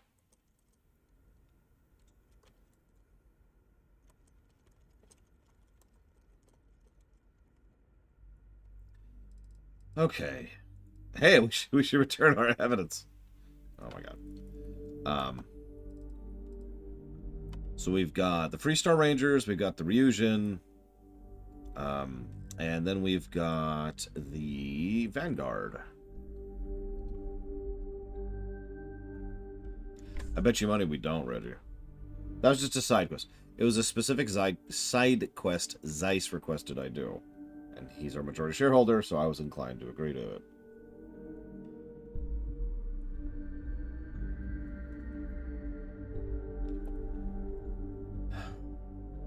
Let's do this.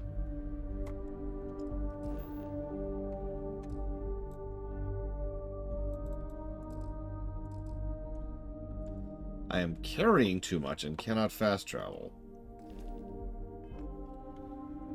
I'm sorry, what? You...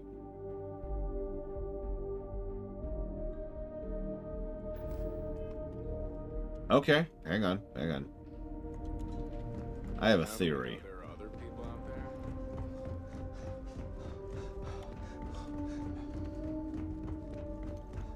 You're lucky we're under orders.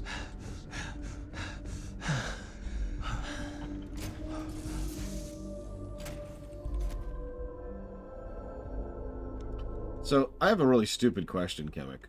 What do you do when you're exploring? Like, physically? Like, what's the activity of exploration for you? In this game, obviously.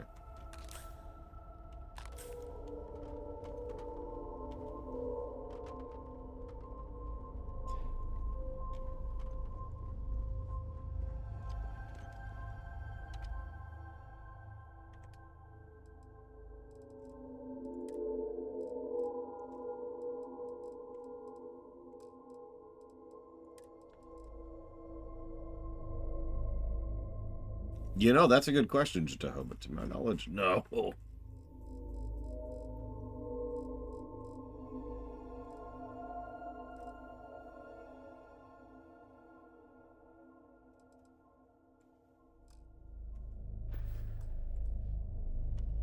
Okay, so, hang on.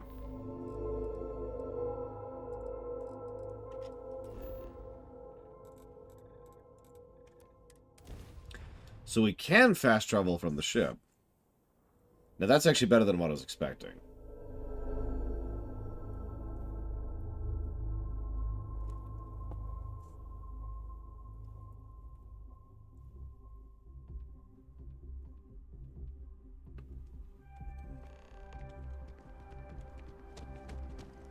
Over here.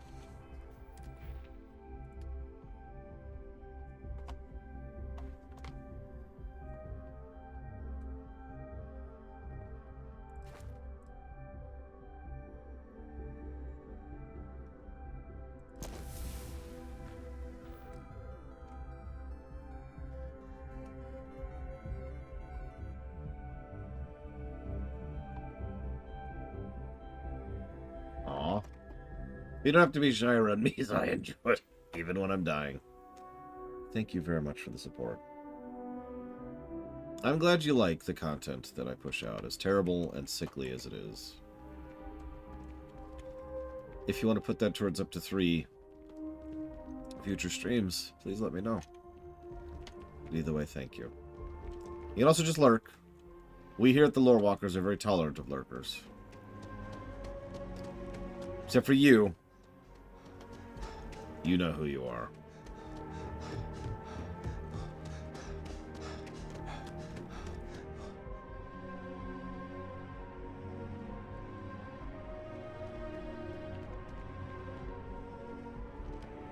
Hey, Sarah's friend. You come to enlist at long last? Start earning your stripes with the Vanguard? We're the United Colonies Volunteer Fleet. Any captain can join, regardless of origin. Get to fly your own ship and earn credits as you help the people in the most distant reaches of the United Colonies, all while earning your way to UC citizenship. Put in the time, and citizenship is guaranteed. Insert Starship Troopers joke here. So what kind of work do you involve? Vanguard work is as needed. When we've got jobs, we'll make them available to you. But the work itself, well, it runs the gamut. Sometimes you might be hunting down hostile ships on behalf of the UC Navy, or you might be called up to help the Science Division clean up some invasive species. Hell, we've even been asked to help take on the occasional terramorph. And sometimes we just need cargo support. Not every job's glamorous. The Vanguard only gets called in for the ones where there's a chance of seeing action. Wherever the UC needs us, the Vanguard is there. So you're like like a Minuteman kind of an organization. Yeah, also, what's a terramorph? Well, other than becoming a member of the greatest faction in the galaxy, you'd get access to discounted services on any UC world. Credits to help you get on your feet. You'd even be able to buy property right here in New Atlantis. Citizenship unlocks it all. And signing up for the Vanguard is the fastest way to earn it. Alright, let's do it. Well, alright. Take the elevator down to the Vanguard Orientation Hall.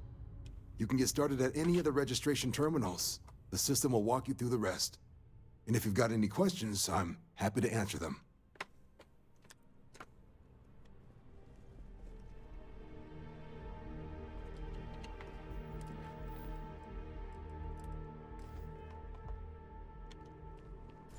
If you don't have official business, we ask you remain in the lobby.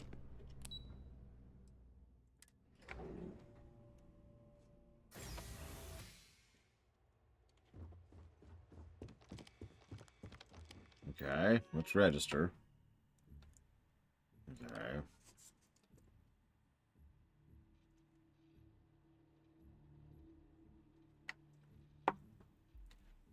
Hang on. This can cause me, doing this quest chain, can result in harm to my craft or myself up to and including death.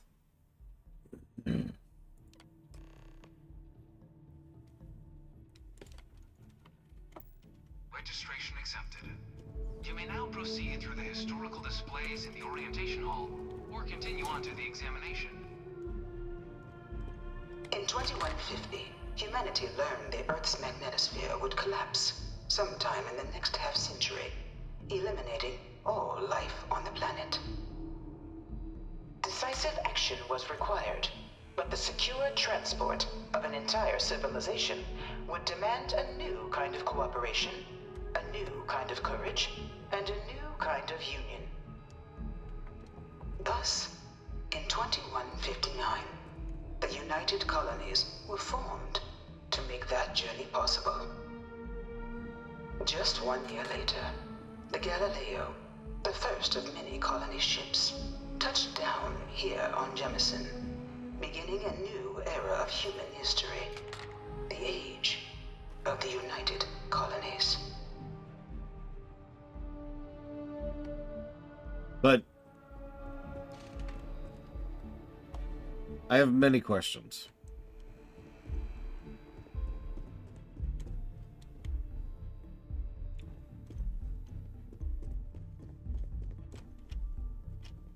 From their foundation, the United Colonies strove to provide all their citizens with opportunity, security, and peace. But there were those among the UC that still wanted something more: independence.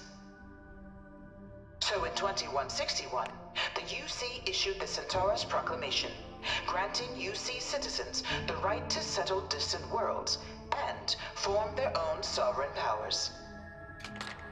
It wasn't long before the first new faction, the Free Star Collective, was formally organized in 2188, later followed by House Varun, revealing themselves to the universe in 2230.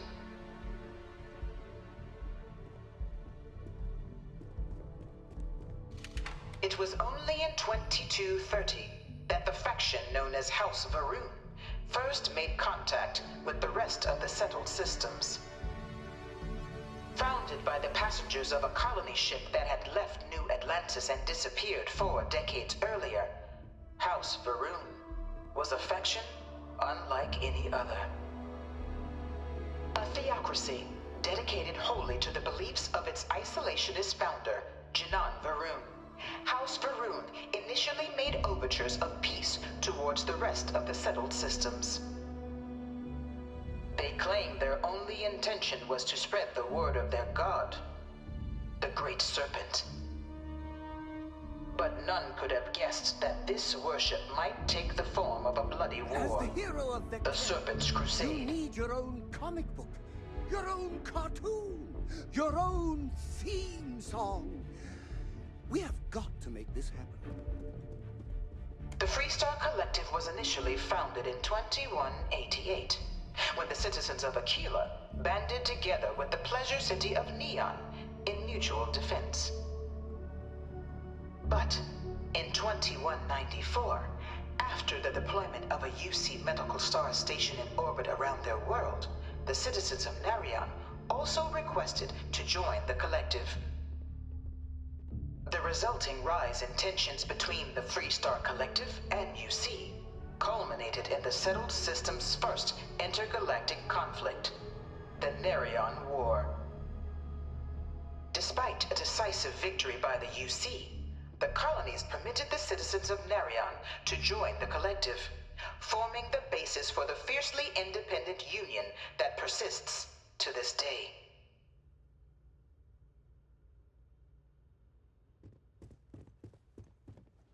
Beginning in 2240, House Varun forces declared all-out war on the rest of human civilization, initiating the Serpent's Crusade. Over the next 23 years, thousands of Freestar, UC, and independent souls were killed by agents of House Varun in the name of their serpent god. It was only with the death of their founder in 2263 and the succession of his heir Jarek that House Varun finally sued for peace. There remained, however, select members of House Varun who refused to recognize the cessation of hostilities their leaders established. Even after House Varun's mysterious disappearance, these zealots remain a threat to all who encounter them. Their pacification, a goal of all space. Well, I do like killing crazed zealots. I've done that in so many video games at this point in my life. Ooh. I am not reading that out loud. Not with my throat in the state it's in right now. But give me a second.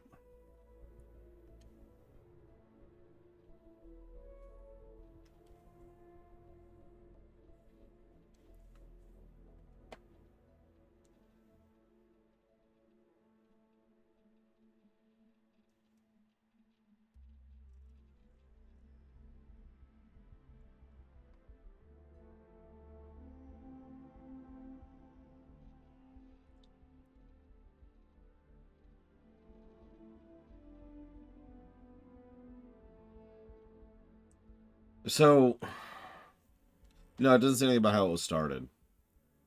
Just, you know, how the war was fought.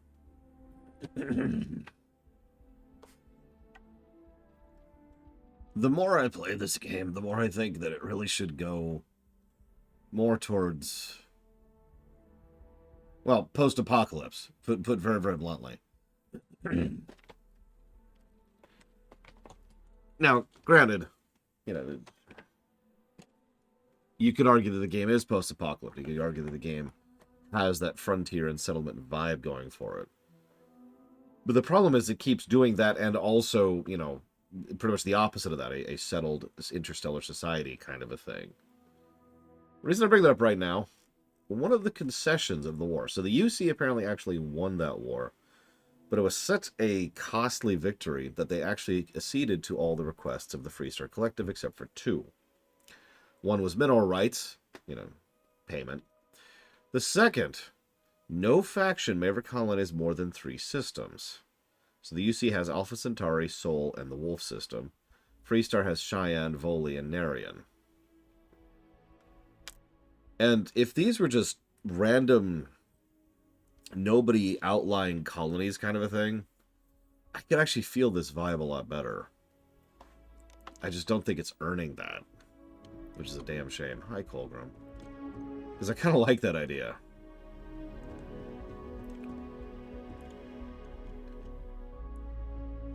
Of the many conflicts between the galaxy's factions, none was more brutal than the recent colony war between the UC and the Freestar Collective. Set off by the unauthorized Freestar colonization of Vesta's Pride in 2308, a direct violation of the Narion Treaty, the colony war spread quickly across the galaxy. Both sides deployed every tool at their disposal. Armadas of warships, mechanized combat platforms, or mechs. Even bioengineered alien creatures. The infamous UC xeno-weapons. It was only in 2311 at the Battle of Cheyenne that the scales finally tipped. The Freestar Collective, utilizing their civilian fleet as a human shield, successfully crippled the superior United Colonies Navy. After their shocking victory against the galaxy's greatest navy, the Freestar Collective offered terms of peace, which the colonies, out of an interest in staving off any further human costs, accepted. The galaxy has been rebuilding ever since. So there's the second war between the interstellar powers. That's the one that the Freestar just straight up won. Few settled worlds were left untouched by the colony war. But nowhere could the viciousness of modern warfare be seen more clearly than on the Freestar planet of Nira. Initially occupied by invading United Colonies forces as a forward operating position, repeated attempts to take and retake the planet by collective forces led only to devastation. Swaths of the world were transformed into scorched husks, a nightmarish testament to the depths of human ingenuity and human cruelty. And today, Nira remains a continuing reminder to the horrors of unfettered war.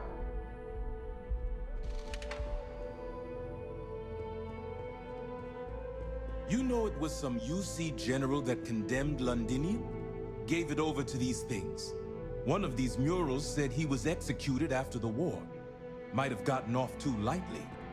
Dad wanted me to apply for the administration track at school, but I'm going to be a xenobiologist. It's science division or nothing.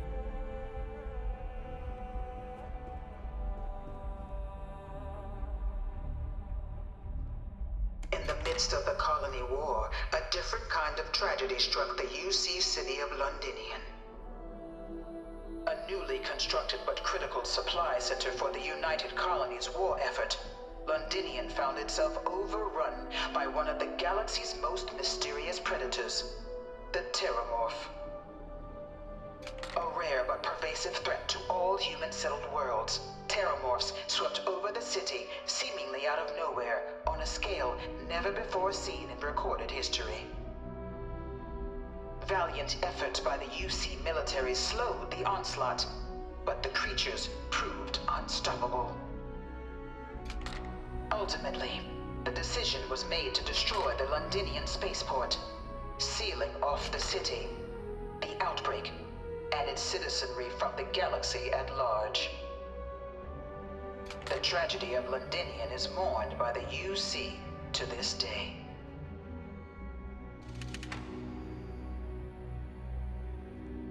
All 4 of my last science papers have been on Terramorphs. Okay. So yeah, there's your death clause, by the way. After the devastation wrought by the colony war, the UC and the Freestar Collective came together to ratify a treaty that became known as the Armistice. Both sides agreed to a vast reduction in standing forces, and that xeno-weapons and mech warfare would be outlawed. All related research was sealed away, accessible only in cases of dire emergency. But the Collective had another demand, that the active commanders of the UC military stand trial for their actions. The United Colonies, in the interest of peace and galactic security, agreed. In 2311, 3 United Colonies senior officers were found guilty.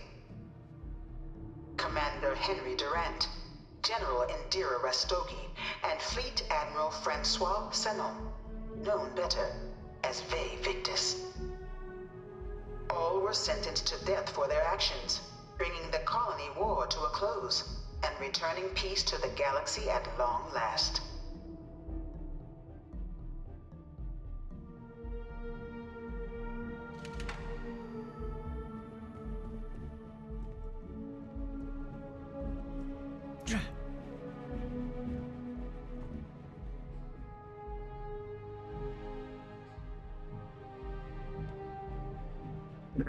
Armistice Article 16-61A. Establish a central archive guarded by 3 parties, Freestar Collective, House Varun, and the United Colonies, for collection and protection of all knowledge, research, and documentation depicting, describing, or any way related to technologies and mechanisms banned by this armistice, governed by the following laws. 1. Access to all information in this archive, mutually managed by all 3 parties. Access only permitted by unanimous agreement of authorized factional representatives. 2. Facility will be under direct control of no sovereign faction, no single party permitted to overrule the others. All decisions regarding party remaining to the archives must be unanimous. 3. Any attempt at unauthorized access will be considered an act of aggression against all parties. Each party commits to defend the others against any such attempts.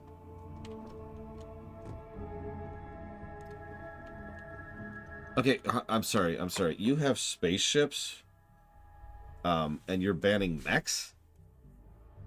Like, bioweapons I actually buy.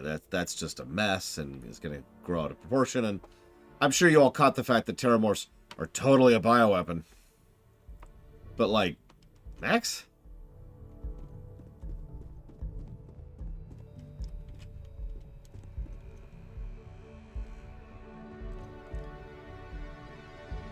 I mean, I know. They cut it because, you know, they couldn't get the power armor. I'm sorry, the mecha suit working. It was into this new world that the Vanguard was born. An official branch of the UC Navy, the Vanguard is the United Colonies Volunteer Fleet, serving a myriad of security, logistical, and reconnaissance roles. And after a sufficient length of service, UC citizenship is guaranteed to every Vanguard member. Open to all captains, regardless of origin, the Vanguard is leading the charge to protect and support the citizens of the United Colonies, wherever in the galaxy they may be.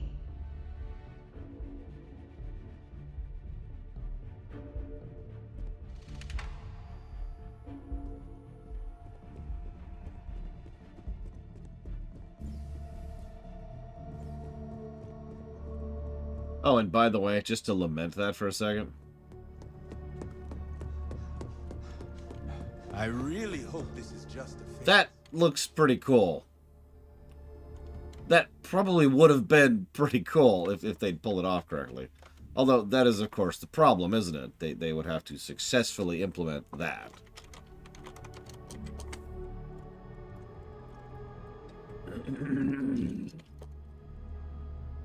I will name my firstborn child Loaderbot.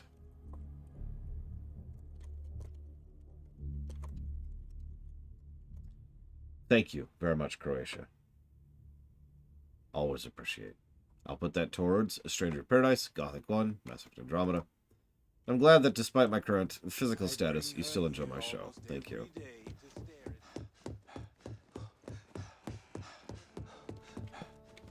No one is born a United Colony citizen. I'm sorry. That one sentence, I could sit here and spend like 20 minutes unpacking. Citizenship is for those of you not aware, citizenship is a legal term. And it doesn't refer to where you're born, how you're born, anything like that. It specifically refers to a series of, let's call it a classification. A classification of exactly what laws apply to you in what ways. Now, let's leave real life out of this for a second. In fiction, usually when there are tiers or gradients of citizenship or citizenry or whatever like that, usually there's like your basic inalienable rights is what that's usually called.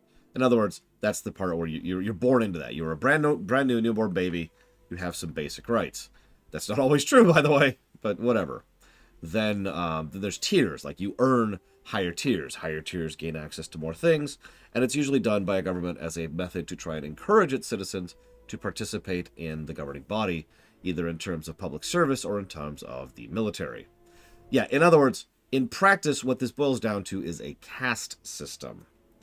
Now, the distinction between this and most caste systems is there is usually a built-in mechanism into a citizenship tiering system to try and upgrade your tier.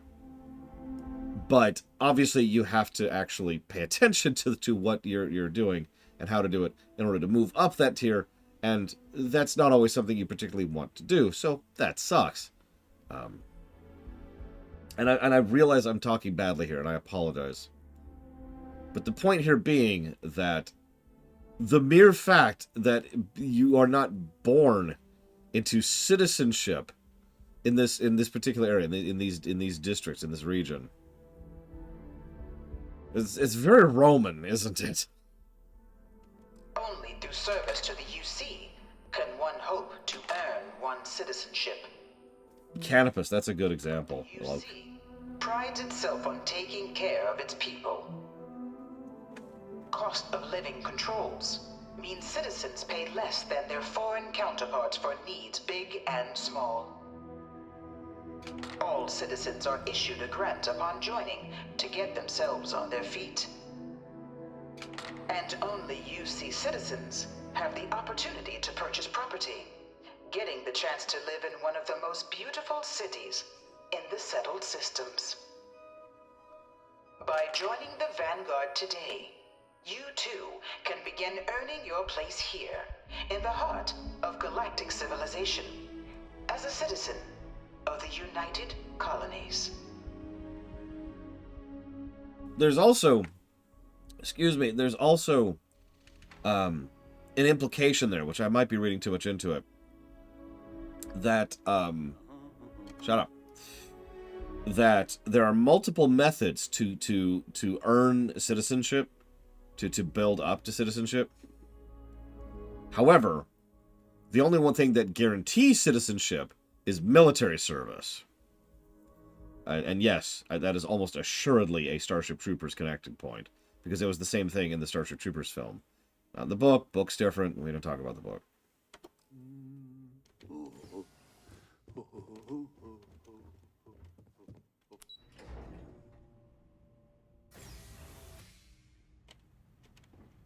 So let's go get citizenship. Actually, hang on. Cool looking ships.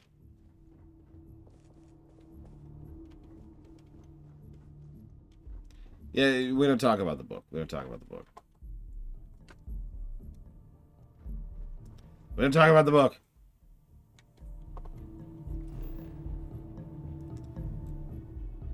You know what? Hang on.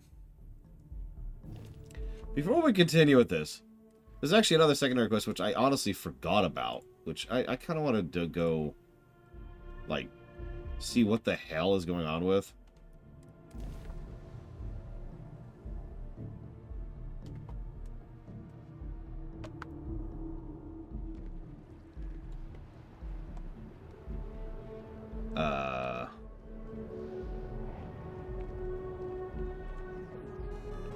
Okay, Gracia, we need to talk. I'm sorry, what's your question, Act? What's your question, Act? Tell me. Tell me, or I swear I'll kill you all. I'm sorry, what? What? Local streamer threatens to kill all. It's in the queue. Well, okay. I was hoping you could recite it so I wouldn't have to alt-tab and pause the game. But that's okay. Give me a second.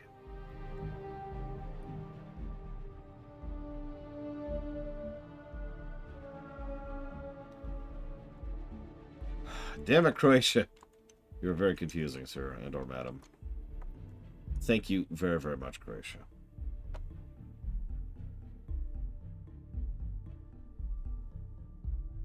Always. Always appreciate. Thank you. I'll put it towards the exact same things that you just put it towards.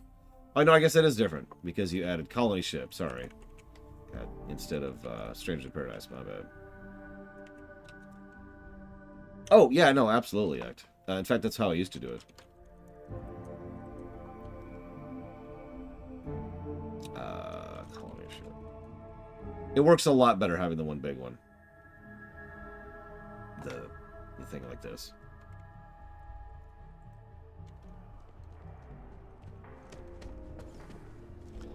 Oh, yeah, no, absolutely, Logan. I got a new job for you, if you're up for it. No. Chalk this one up to a man. I'm No. thinking conversation. No. I'm not interested. I don't blame you, but I got a new job for you. So chalk this one up. I'm thinking conversation. What?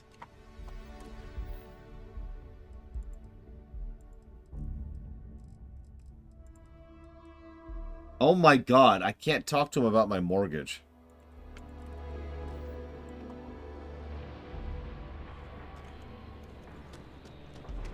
Because I'm stuck in the other quest, so I can't talk to him about my mortgage. Oh my god. See you around, Crazy Horse.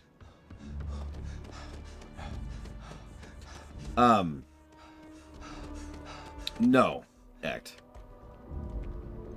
The person who put the game on the list is, in almost every case, just the first person who put the game on the list. And really nothing else.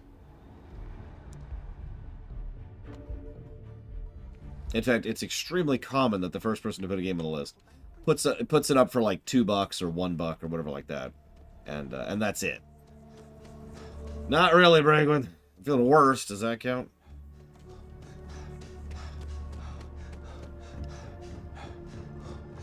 Thank you very much, Sadroth. Always appreciate those supports. Thank you. If you would like to put that sub towards up to 3 future streams, please let me know. So it's sending me off world. Okay, so can you like... Yes, to Nasohi. Come on. God, game.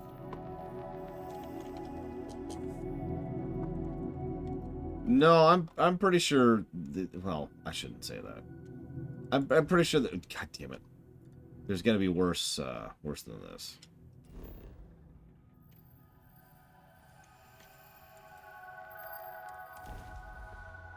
So here's our home that we own.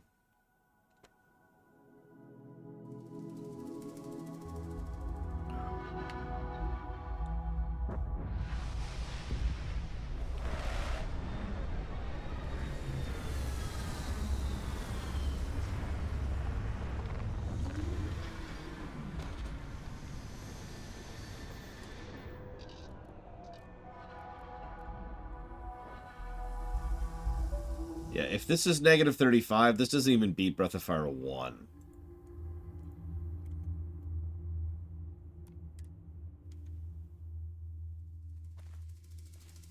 To give you an idea.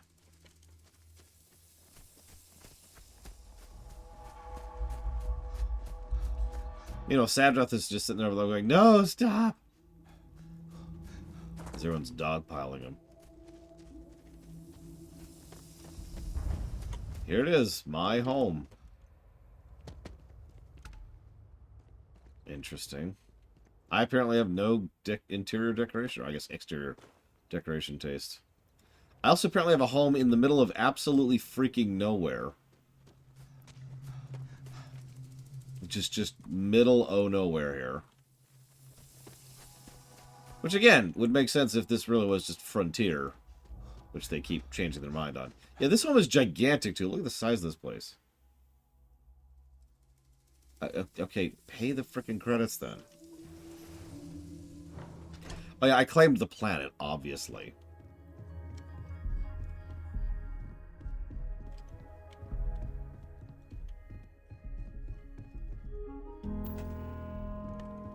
Now that's interesting.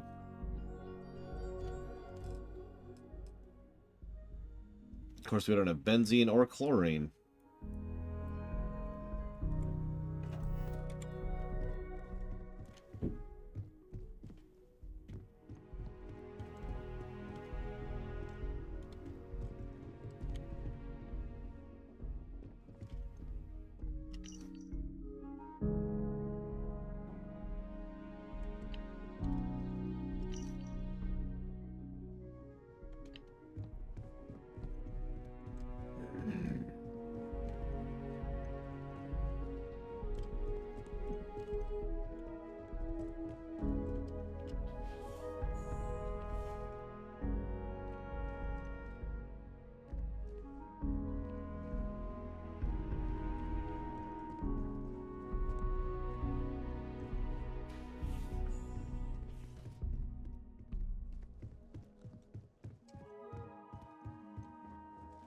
Of course the Adoring Fans can get his own room. Obviously.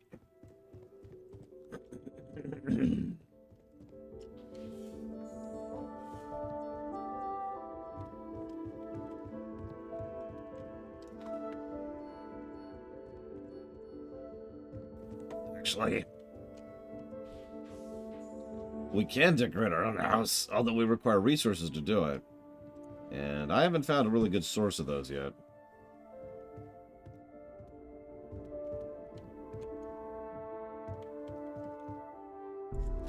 Whoop, whoop, whoop.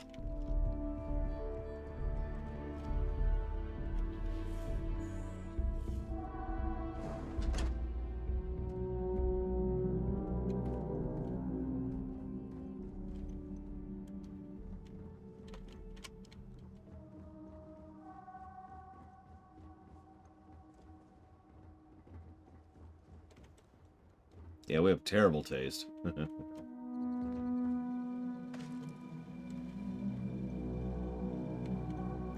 Yeah, nice little house.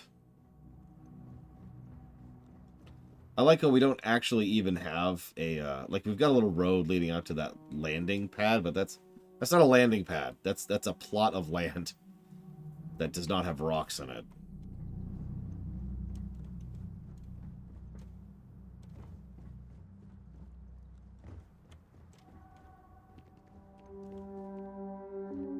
Yeah, that's a clearing. No pool. We have a bigger place than our parents do. We need to, like, reconcile that. Mom, Dad, you're moving in.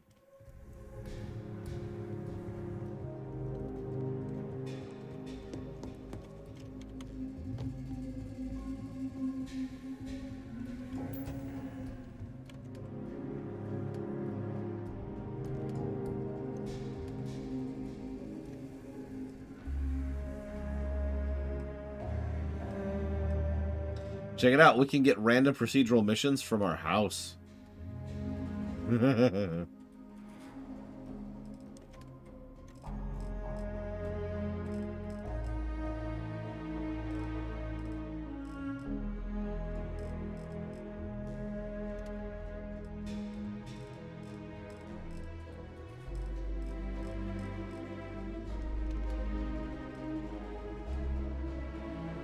Yeah, here's all our display stuff to set up gear and other cosmetics, which requires structural, which I don't even know what that is.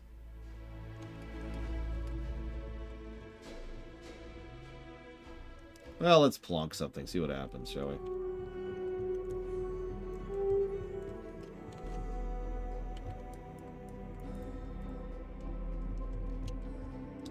I wouldn't play this if you're a big fan of Mass Effect, personally. To whoever asked that just now.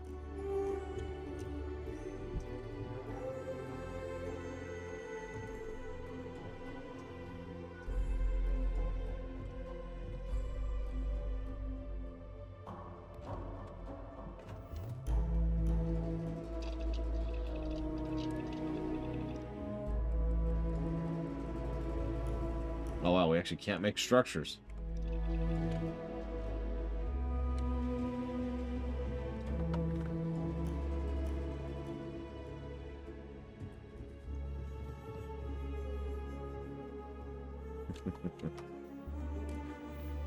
Oops.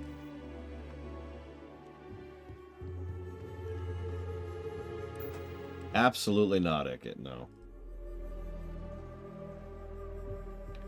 I would be shocked if a sufficient number of the modding scene drifts over from Skyrim over to this.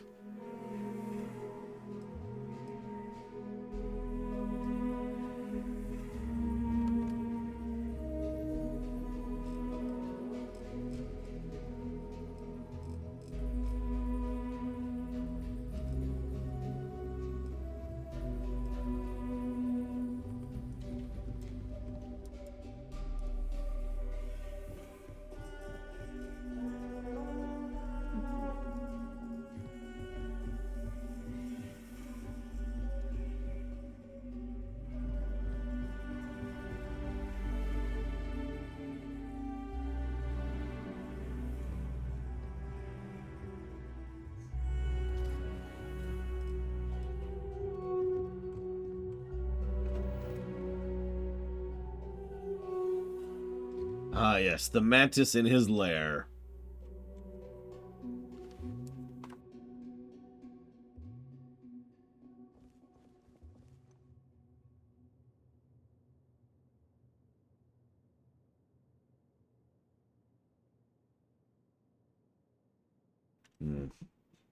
Well, nice little home.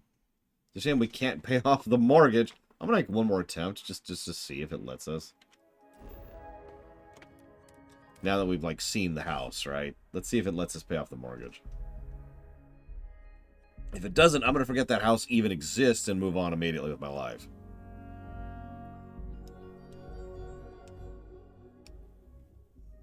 It's funny you say that, Act. No. Look at this place. It's a feast for the eyes, a dessert for the senses. And now I'm hungry.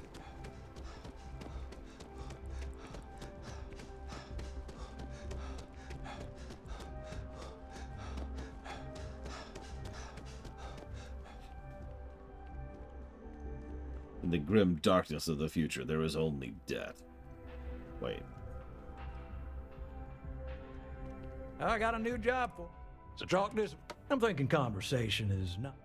He really won't. He really will not talk to me about my loan. He just wants to give me his quest.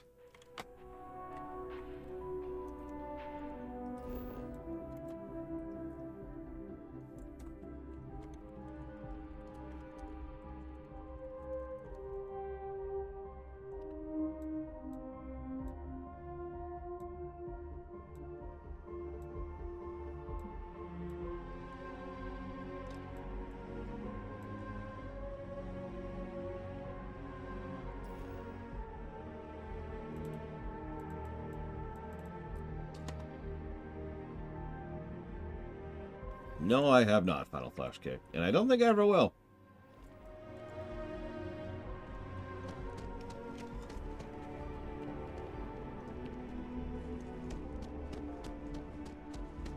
Hang on.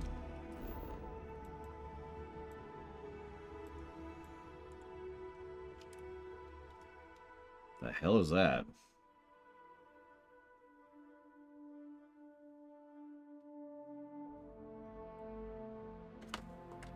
Yeah, we could have taken the cowardly rebellious pirate, or the twit who wouldn't shut up anytime we interacted with her.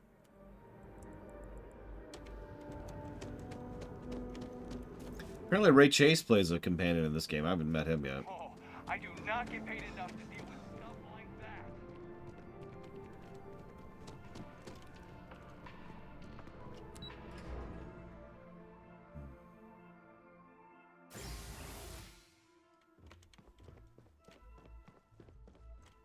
The money you sent home? Well, it means a lot. To both of us. That Aquila City bank robbery story on SSNN. That was you, right? Yes. Of course it was. Oh, God. I was so proud. My child. Ah! I nearly dropped my drink. You were dealing with bank robbers? It was touch and go, but I did talk them down. You always did have a silver tongue. As soon as I saw that story, I talked with Linda. You know Mrs. Ming across the hall, and she didn't believe me. I swear our friends think we're making you up. I almost want you to show up in your finest constellation outfit at poker night, just so I can show them. And yes, for those of you who haven't heard these two yet, that is Tim Russ and Not a Visitor. I can tell them some stories that would knock your socks off, Dad. What I would give... I'm just joking. But next time, let us know you got a story coming on. Might save your dad from having a heart attack. Yeah, Tim Russ plays that wall, and Not a Visitor plays... Ah!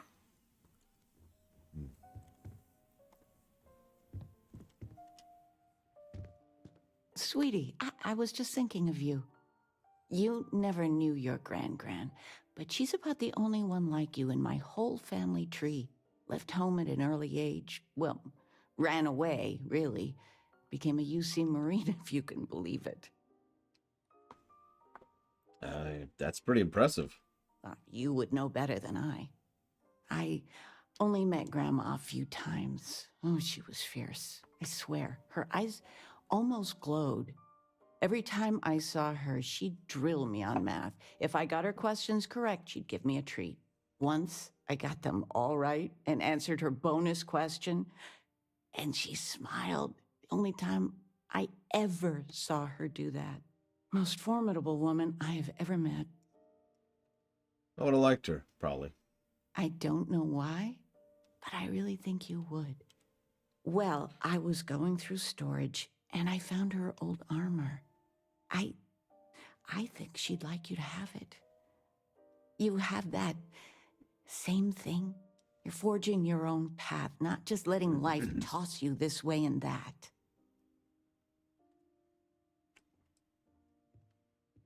Are you sure? That's tough and valuable. It's a family heirloom, and it's perfect. It goes to you. Oh, enough of this. I don't want to make a scene. You need anything, sweetie? No, I'm good, thanks. I missed you so much, darling. God, this is just... You can tell this is science fiction because we have such supportive parents. That might actually be better, just barely, than our freaking Mantis suit. Oh, and by the way, if you missed it, it's literally called Gran's suit, Ikiclaw.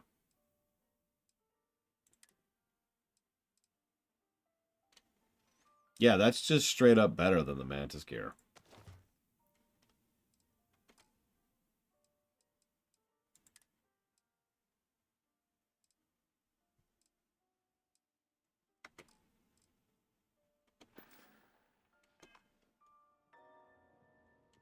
Just so you know, your mother's missed you. Like a lot. Okay, so I've got this house on another planet. Don't worry, the whole planet's mine, because of how bizarre the setting is. Would you like to go live there? Do I have news? What's up? Oh, your father has been as anxious as a kid on Christmas. Anyway, so you know about my card game, right? Been playing for years. Uh-huh. Yeah. Do I? Well, I was in the game of my life. Me and another lady, we went all in and then some. After I called, she had 4 of a kind, queens. But I had an honest-to-God straight flush. Honey, he doesn't need to hear the play-by-play. This is my moment. So finally, I won. I won big, the biggest pot of my life. Congrats. That's awesome. I kept my poker face, even if I felt like letting my insides out. But the big kicker is, I won myself a ship, a real starship. It's real, sweetie. We went to the docks and looked at it and everything. Well, there's no way I'll ever fly it. So we had no idea what to do with the damn thing. So sell it. And then it came to me. You. No. You need the credits more than I. No. You have done so much for us. This is yours. All the paperwork's already been taken care of. Keep it, sell it. I don't care what you do with it. I just hope it makes up for all the money you keep sending home.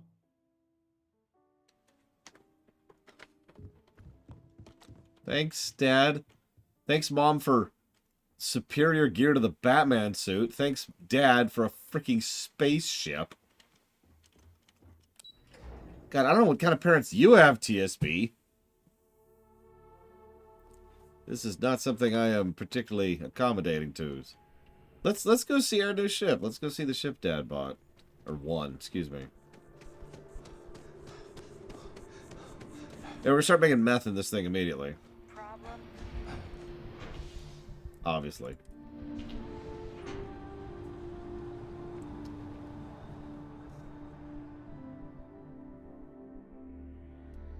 Or maybe Dad's an ex-PC, to quote a retired solo. Oh man, I'm running late for the meeting. What time is it?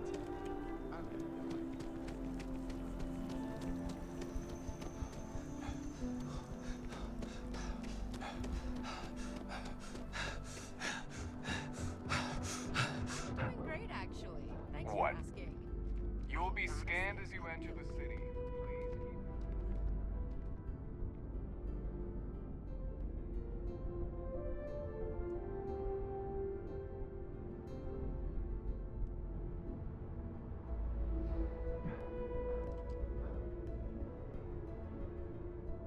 Anything? Hey, what can I do for you? Sure, have at it.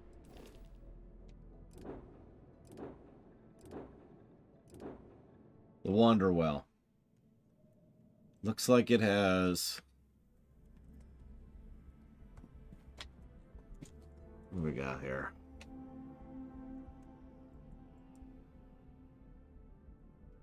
Interesting load bay. Nice engines. Decent shield generator.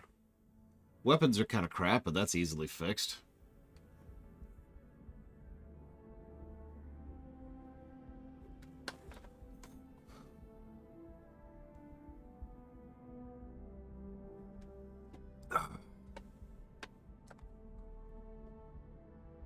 That's a good question.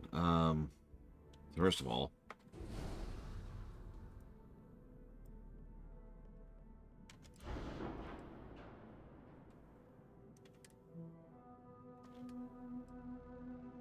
yeah, looks like it's got a bunch of guns. Okay, hang on. Let's get rid of these things.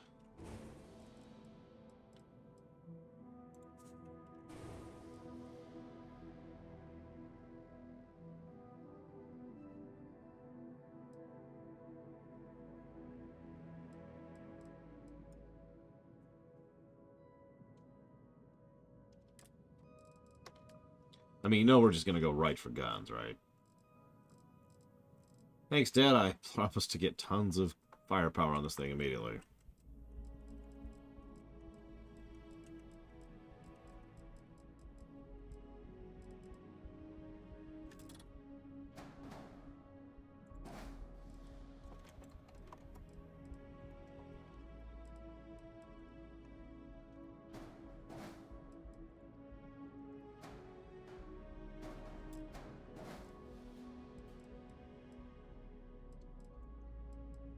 The family values. We need to figure out how to rename these stupid things.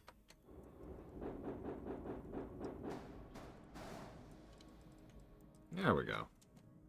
Hey, Danka.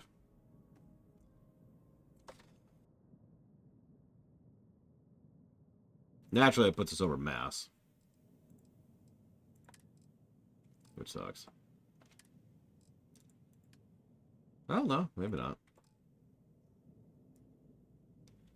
That's a strong reactor on that thing, too.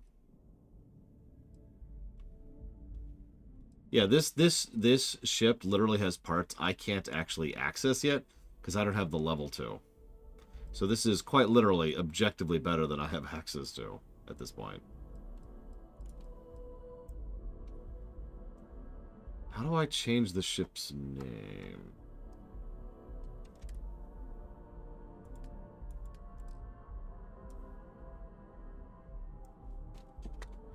You know.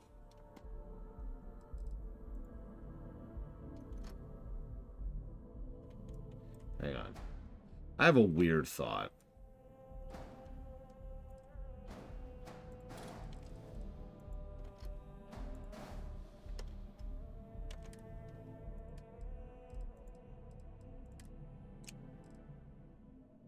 Aw, it's not gonna work, is it?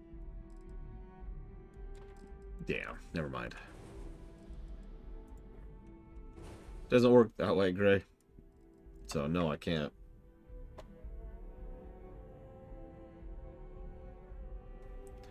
Durability sucks. Gems I don't mess with. And Spirit Bond is an idea that they've never really done anything with.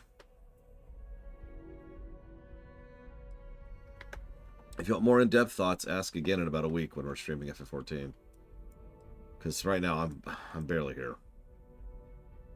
Okay, hold on.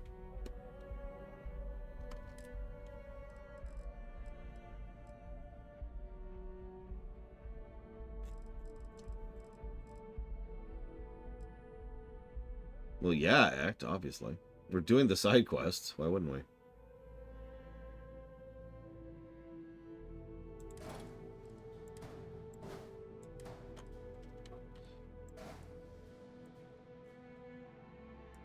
Then we're going to do something with Freestar.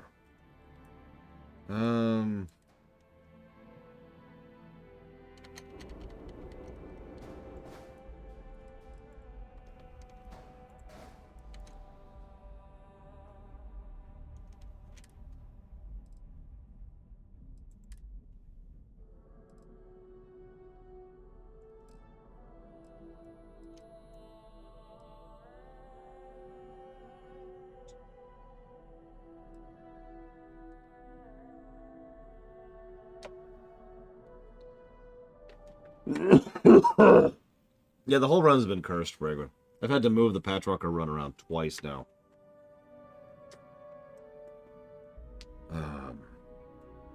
If we have to choose between UC and Freestar, well, then that sucks, but you know, I'll figure it out.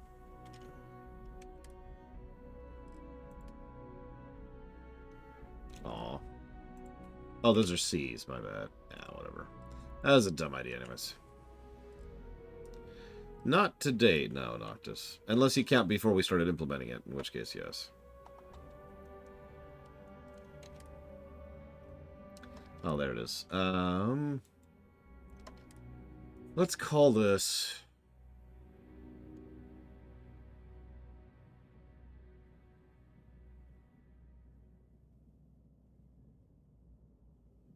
No, Act. We just heard about them a few minutes ago.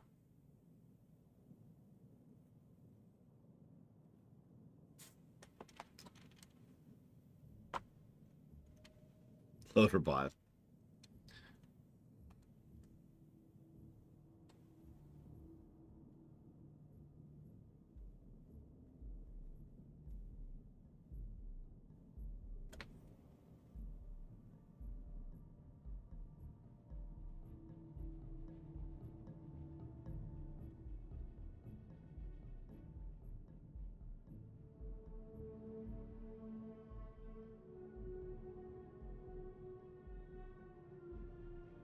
I'm gonna go with the stupidest name I can think of.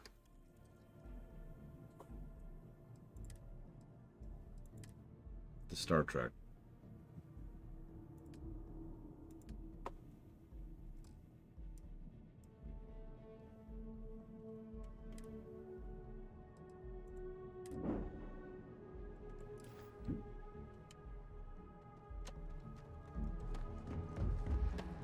And we're so excited we die.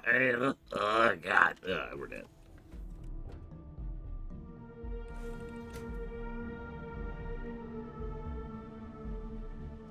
Ha ha ha. Yeah, let's sleep for a minute so we can recover. And stop being on the verge of death.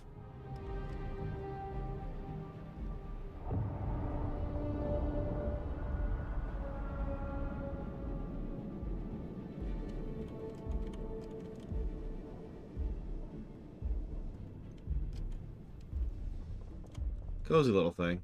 Nothing fancy. But cozy.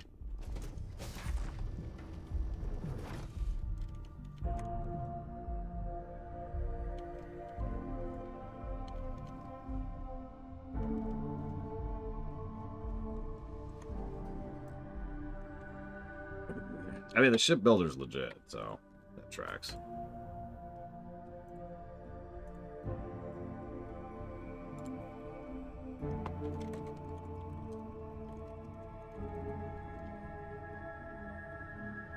Yeah, someone lost this in a freaking poker game. You'll just think about that for a second.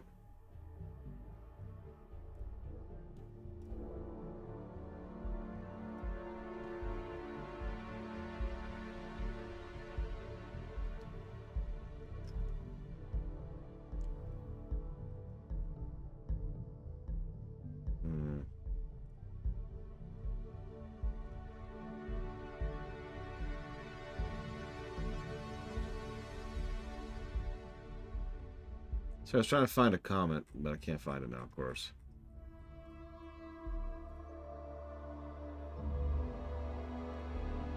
Oh.